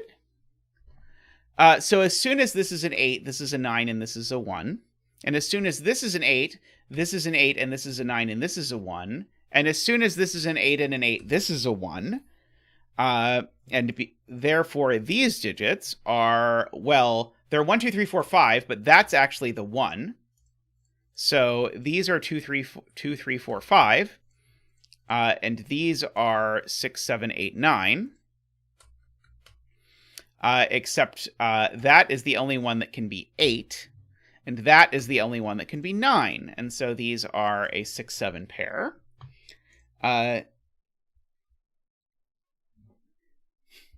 Who said needle in a haystack? What are we talking about? I'm trying to follow chat unsuccessfully. Okay, so these are at least 2, 3, 4. I guess that's not a huge boon. But the fact that there can't be a 1 on here is interesting. Okay, I know where the 1 goes. Oh, no, sorry, the 1 could go there. Never mind. The 1 certainly doesn't go here, but that doesn't actually help me very much. Let's see. If I don't put a 1 on this line at all, if I don't put a 1 anywhere on this line, then these sum to at least 9... Plus, this would be at least 2. That would be at least 11. This would need to be at least 10. So actually, this line does need a 1, and it can only go there. So there's a 1 up here somewhere. There is a 9 over here somewhere, and it's apparently not there. Thank you, Sven. Oh, that's right. I haven't even put down a betting tree. I was so excited to do this puzzle. We'll throw a betting tree here. I don't recommend 8. A new catastrophic puzzle, huh? Let's see. Yeah, so one of those is a 9. Okay, these digits now actually sum to at least 14. Ah, they sum to at least 14, and I can't use a 9. Because of 1 being gone in the box, these sum to at least 14. I can't use a 9. So these are therefore from 6, 7, 8. And they definitely include an 8. Because if they don't include an 8, the sum's not enough, and the 8 is there. Yeah, I was very excited when I saw this one, Eric. Or 2 to 10th, whatever you prefer. Oh,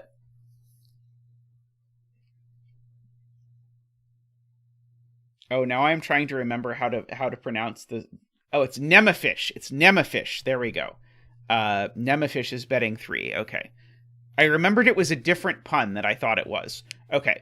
8 can't go here because then this line would sum to way too much because of that. So the 8 is in one of those 2 cells.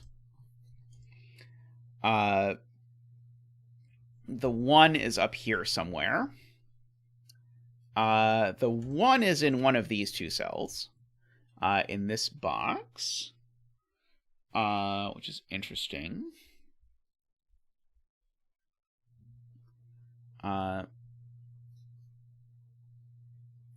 see. It's being claimed this can't be a 1. The minimum sum of these cells is 9 already. So if that were a 1, the line would sum to at least 11, which is too many. I agree. 1 is ruled out of that cell. I'm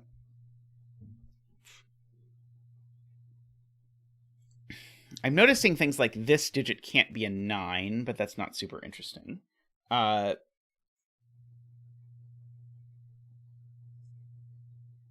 Yeah, so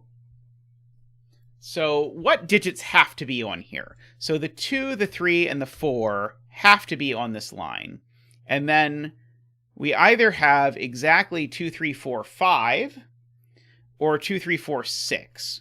But the 2, 3, 4 are always down here. And so the 7 in here is always in one of these two cells. I don't feel like I know anything about 7s yet. Oh, interesting. Okay, so 2 to 10th asks what happens if I put 9 on this line. So if I put 9 on this little line, then it's at minimum going to give me 9 plus 2 plus 3, which is 14. And so the question is, can I get to 14 given that these circles can't be 8 or 9? And the answer is no. So in fact, 2 to 10th point is this digit is just a 9. Because I can't put the 9 anywhere else in the box. Which now puts a 9 up here somewhere. I'm almost positive the 9 can't be here, because if the 9 was here, the minimum sum of this line would be way, way, way bigger than I can get. So that, in fact, is a 9. So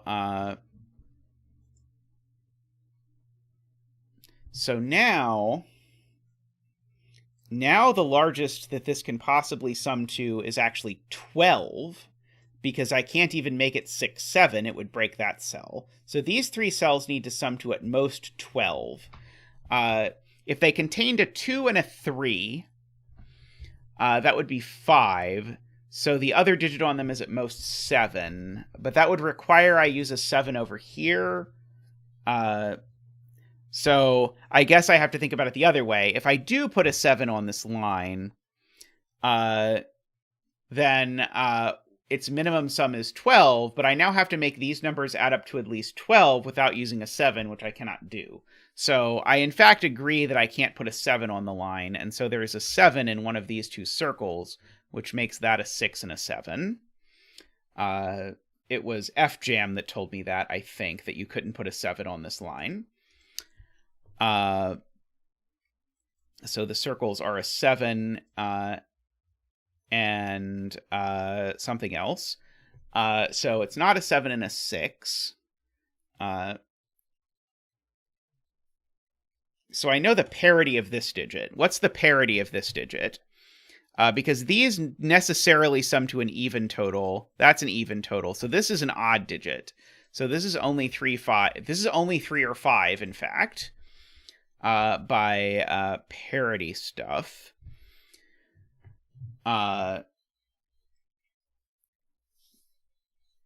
Okay, so yeah, what is the minimum that this can be? So these are at least 2 and 3, so that's 5 and 2. So 2, 3, 2 would be 7, 8.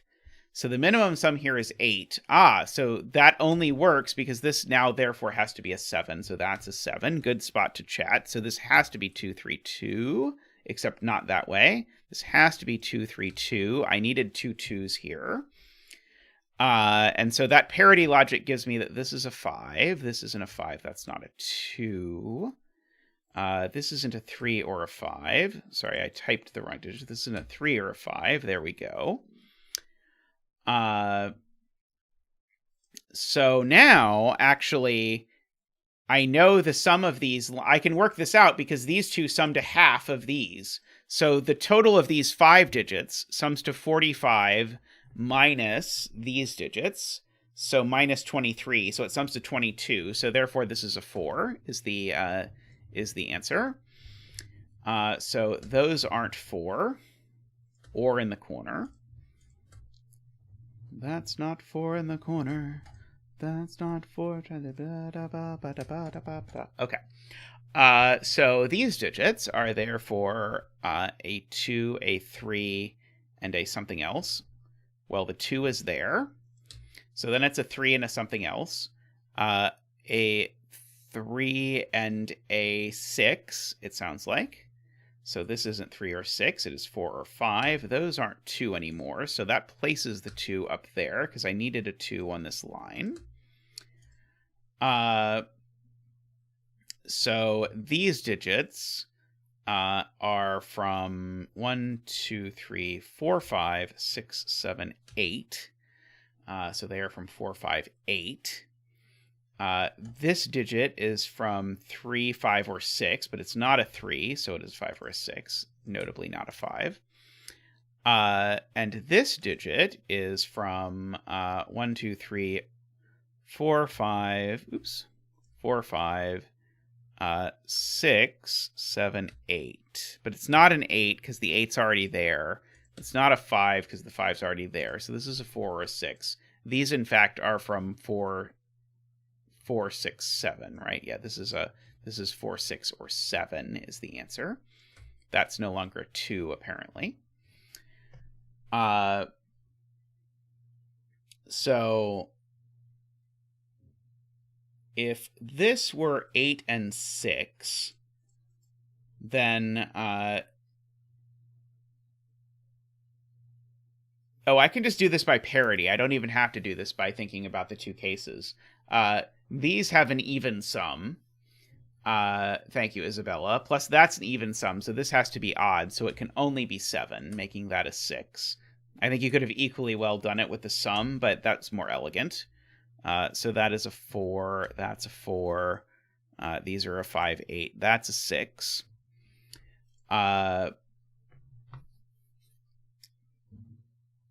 So, I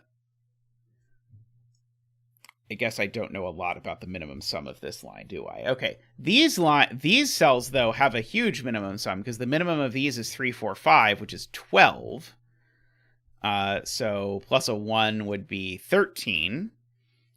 So this cell's always at least 4. That's somehow not as inspiring as I hoped it would be.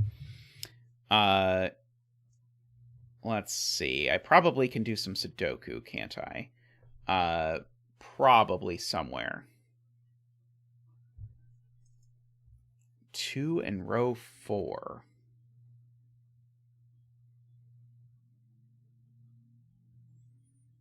Or 2 in box 4. Right. I know 2 is in one of these two cells. So 2 in this box is in one of the circles, is the point. And so if 2 is in one of the circles, the 1 can't be in the other circle. So that's a 1. That's a great spot. So we've got a 2 over here. So if this were a 9, that wouldn't work. So this can't be a 9 anymore, because if this were a 9, I would need to make these two digits sum to at least 12, but I can't ever make these sum to 12, so that's not the 9, and that's the 9.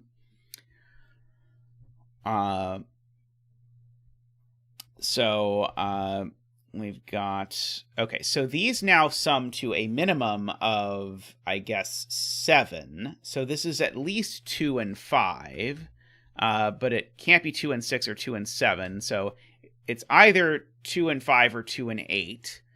That one can't be an 8, I'm told. So if it's 2 and 5, then these are 3 and 4. If it's 2 and 8, then these need to sum to 10, and so they could be 3, 7, or 4, 6.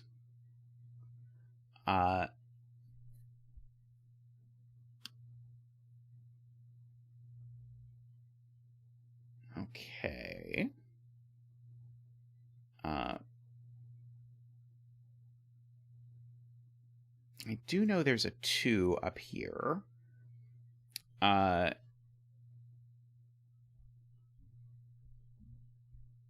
2 can't possibly be here, so the 2 actually joins the 1, making a 1-2 pair. This can't be a 2 because we already said that these are at least 3, 4, 5, which is 12, which is too many to put a 2 in one of the circles.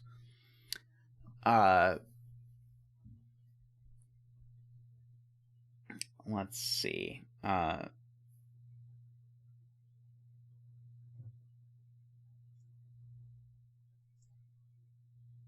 So 6 in this box is in one of these two cells. 1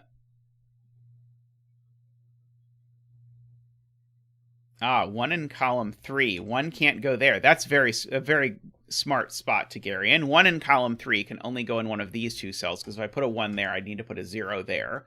But that gives us a Jovi on 1s in these two rows, which if you're new to the channel and are not familiar with this, these 1s collectively claim the 1s in rows 1 and 2, so that can't be a 1. So that's a 2 and a 1.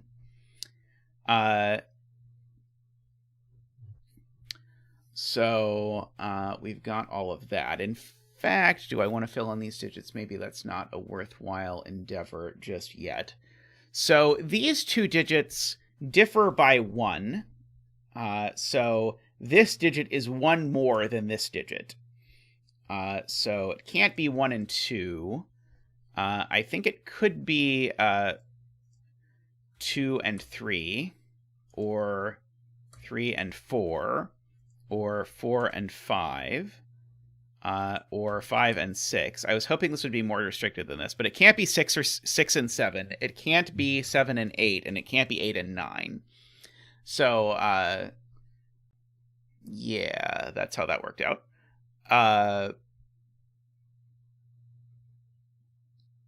Let's see. I kind of want to think about this one, but maybe that's the wrong thing to focus on.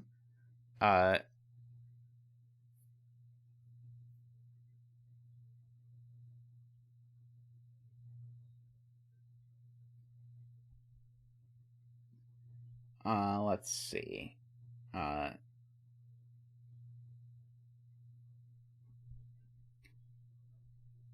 So now I wanted to look at this thing, because let's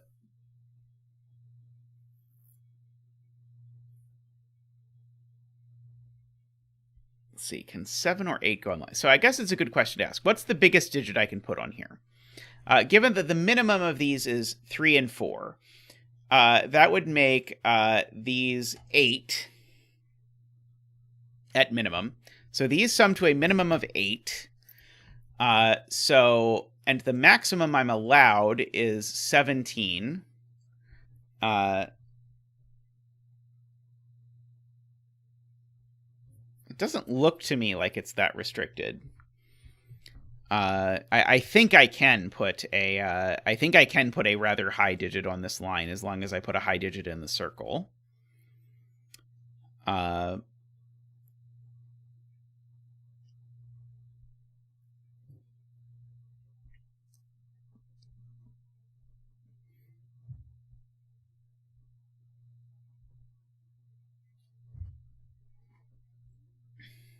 Let's see.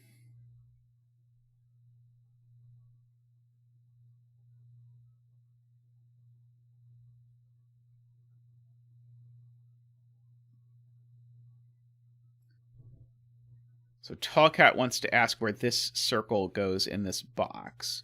So if this is on the line, that's very possible. It just means the other two digits sum to 9. So the other two digits would have to be 4, 5, actually. So if these two circles are the same, then this is a 4, 5 pair. Otherwise, it goes over there. Oh, I forgot the 1. Sorry, they'd be 3, 5. 3, 5 pair. I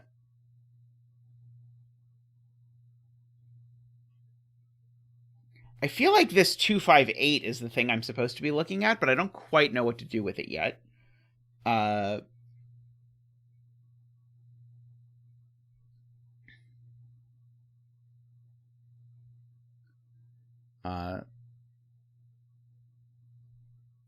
So if this was 2, 5...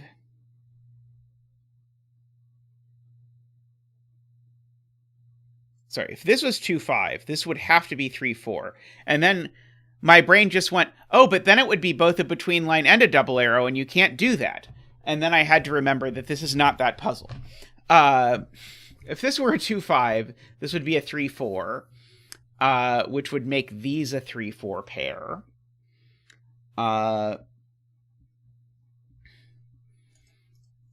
If these are 2, 8, there's more optionality for this, I fear. I guess this would have to be 4, 6. Is that true? Oh, it could be 3, 7, couldn't it? Okay. So this is either 3, 4, 3, 7, or 4, 6. And that's not a 7, and that's not a 6.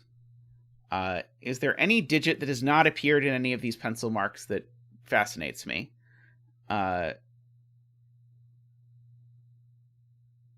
No, there is no such digit, is the answer.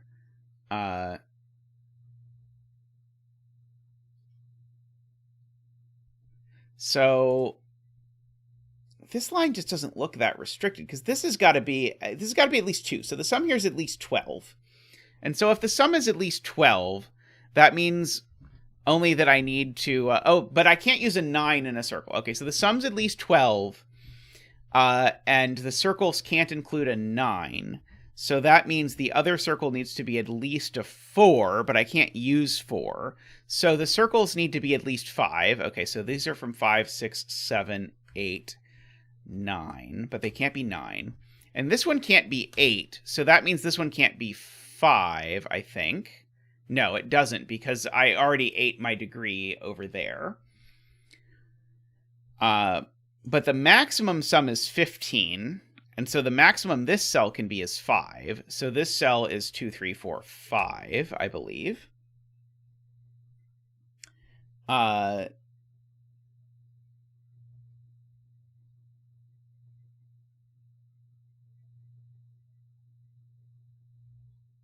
So one thing I'm noticing is if these are a 2, 5 pair, then these are a 7, 8 pair, but I don't know if that's interesting. 9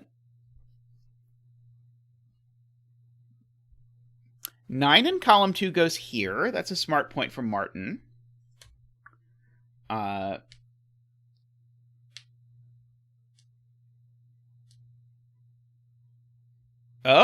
so the 7 in this column definitely goes in one of these two cells. So this cell isn't a 7 at the very least. That's something. I mean, it's a minuscule thing, but it's a thing. Oh, and actually the 8 in this column is also in this box. So that means this isn't an 8 either. And if this is now only a 5 or 6, and I need to get to at least 12, then I'm really hurting now. Because now, if I need to get to at least 12, then this digit can't be a 5 or a 6. This digit has to be a 7. And now the maximum sum is 13, so this is now not a 4 or a 5. So now we've got that. So now this is only a 2 or a 3. So therefore, remember, these two are a sequence. So that can't be a 2 and that can't be a 3 anymore, because it would break that cell. So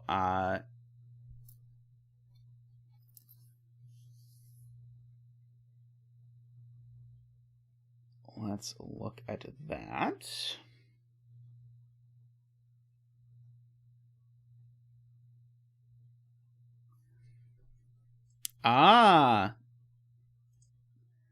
Great spot from Ilm. If I make this a 2, 5, I make this a 3, 4, but I now have a 2, 3, 4, 5 quintuple in the column. So it's not 2, 5, it is 2, 8. Which now means that that's not 8. Now means that, yeah, I can still, I think, be... it's a very cool step.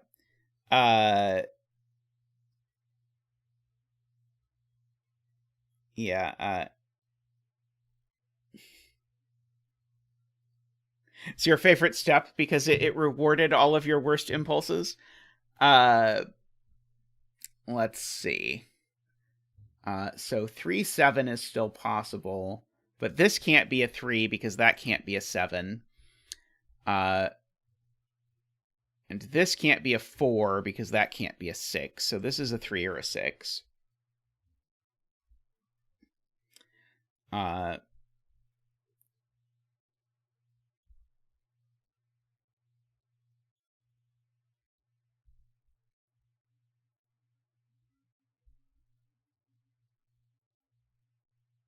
Oh God, is this what I think it is? I think FJam is telling me something, which is that if this is a 5, it makes that a 2 and that a 6, and those don't go together, which is true. Because if this is a 5, that's a 3, so that's a 2, which then makes the sum 12. But also if this is a 5, that's a 6, which then makes the sum 13. So that direction does not work. So it has to go in that direction. So that's not 5 and that's not 6. Great, yes, great spot from FJam there. So now one of these two is definitely 4. Because these, remember, are consecutive. That's the bigger one.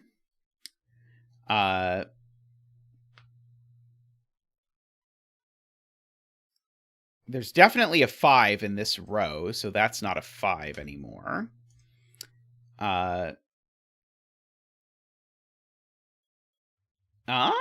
Very smart. We can just place the 2 by Sudoku now. The 2 goes there, which makes that a 5. Great spot from Martin there. So these are my other digits. These are my 3, 4, 6, 7. It's not a 7. That's not a 6.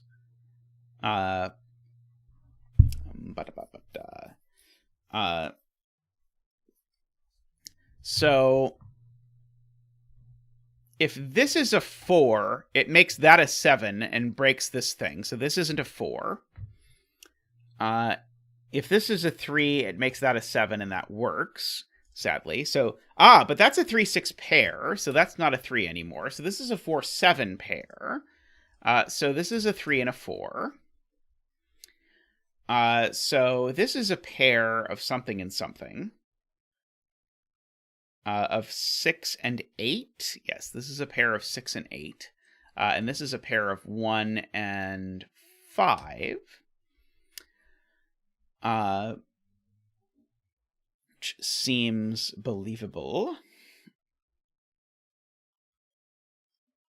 Okay, so now I've got a pair over here. Sorry, I give it 3, 4, 5 is what I have over here.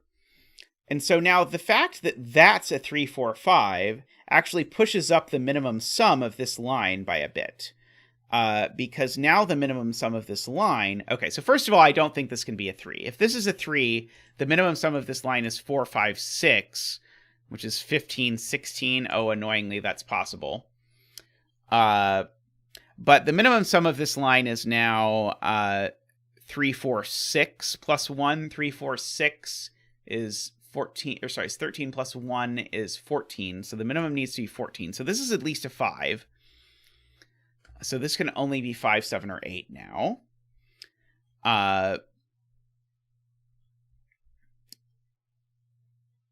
6 is already pencil marked in the box. So I was 1 under. So it's not 3, 4, 6. It's 3, 4, 7. And so 3, 4, 7 is 14 itself. That brings it up to 15. That makes this a 7 or an 8.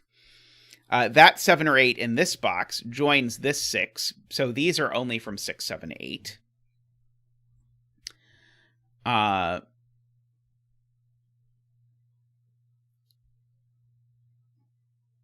So... is it possible there's an 8 on this line? 3, 4, and 8. Is that too many? 3, 4, and 8 would make the total of the line 16, which would make that a 7. Dagnammit, that works. Horrible. Horrible.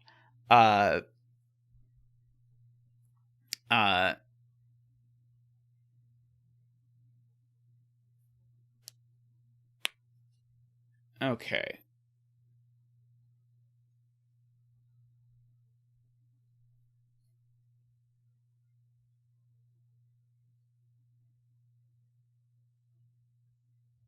I can't do 3, 4, 8. I'm being told.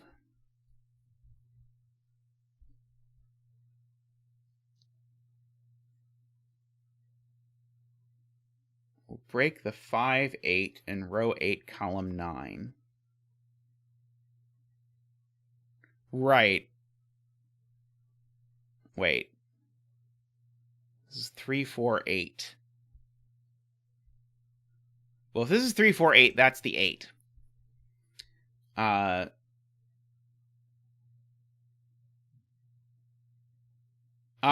Right. I can't make either of these an 8 without putting a 5 on the line, is the point. Because if either of these is an 8, it makes that a 5, which then makes that a 5, is the point Tallcat has been trying to communicate. So we can't do 3, 4, 8. And so if we can't do 3, 4, 8, I don't even remember why I wanted... Oh, if I can't do 3, 4, 8, that means I can't put an 8 on this line, because the only way I was ever making this work with an 8 on the line was 3, 4, 8. So this is the 8, and that's the 6, and that's the 3 and the 6, and so that's the 7 and the 4, and that's the 3 and the 2. And so there's a 2, 3, there's a 3. Okay. So, now that is a 3, which is what... which is the thing I would not have expected, actually. So that's a 3, and so the sum of this line is actually 1, 2, 3, 4, 5, 6, 7. So that's a 7. That's a 4, 5, and so now that's 16, 17, and so this is an 8. Making that a 6 and an 8. That 3 has made this a 6 and a 3, and a 5 and an 8, and a 4 and a 5, and a 4 and a 5. Whew! Okay, so now, 1, 2, 3, these digits need to be a 4, 5, 6, 7, 8, 9. And these digits need to be a 3, 4, 5, 6, 7. It's not a 7, not a 3, not a 9, not a 6, not a 4. These are a 1 and something else, and a 3, I believe. And so that's the 1 and that's the 3, and that's the 5 and that's the 1, and that's the 7 and the 5 and the 3. We'll fill in this triple now. 2, 3. Okay, so the 2 goes there. We've got a 3. We need a 4, which goes there. 5, we need a 6, which goes there, which makes that a 9, a 4, and a 6. Now, this row needs a 5. This row needs a 9. And the betting tree is a 7. Congratulations to all of you 7 bettors out there from Zach and I. May all your betting tree wishes come true. Excellent puzzle. That was a lot of fun. Alrighty. Well, I think that's going to do it for today's stream. Thank you to everyone for hanging out. Thank you to everyone for supporting. I hope you supporters who've been voting on all of these puzzles, I hope you enjoyed the long string of puzzles that people voted on. It was an exciting day with we got to verify that Zach had not been eaten by the thing, so that was a particularly exciting moment in the stream. So thank you, everyone. On Sunday, we will be back with pencil puzzles. So I hope you will join us to go through the submissions for the pencil puzzle challenge, and I will hope to see all of you then. Thank you to everyone who supports the stream at any level in any way. Thank you very much. If you want to support the stream, you can do so by clicking the join button down below and getting your green name and your Zach emotes. He loves to see them, as well as an assortment of lesser used emotes. And I suppose the muchly used "Stop Zeta Stop" emote, which is useful a lot. Tallcat wants a 2K celebration. Am I anywhere near it? Haven't I been at exactly 1860 for a long time? Yes. So So yes, do get your friends to subscribe to the stream so that we could do a 2K subscriber celebration. It will be exciting. Anyway, welcome, by the way, to all of the new chatters and new viewers. I hope you find this worth hanging around and find it worth a subscription. Grab your friends' phones and subscribe them while they're not looking. It is appreciated. All right, but anyway, thank you, everyone. Thank you especially to the people who donate at the highest level. So David, Michael, Nordy, Franco, Woofer, thank you for the super chat earlier, David. I'll see everyone next time. Have a wonderful day/night. Thanks for watching.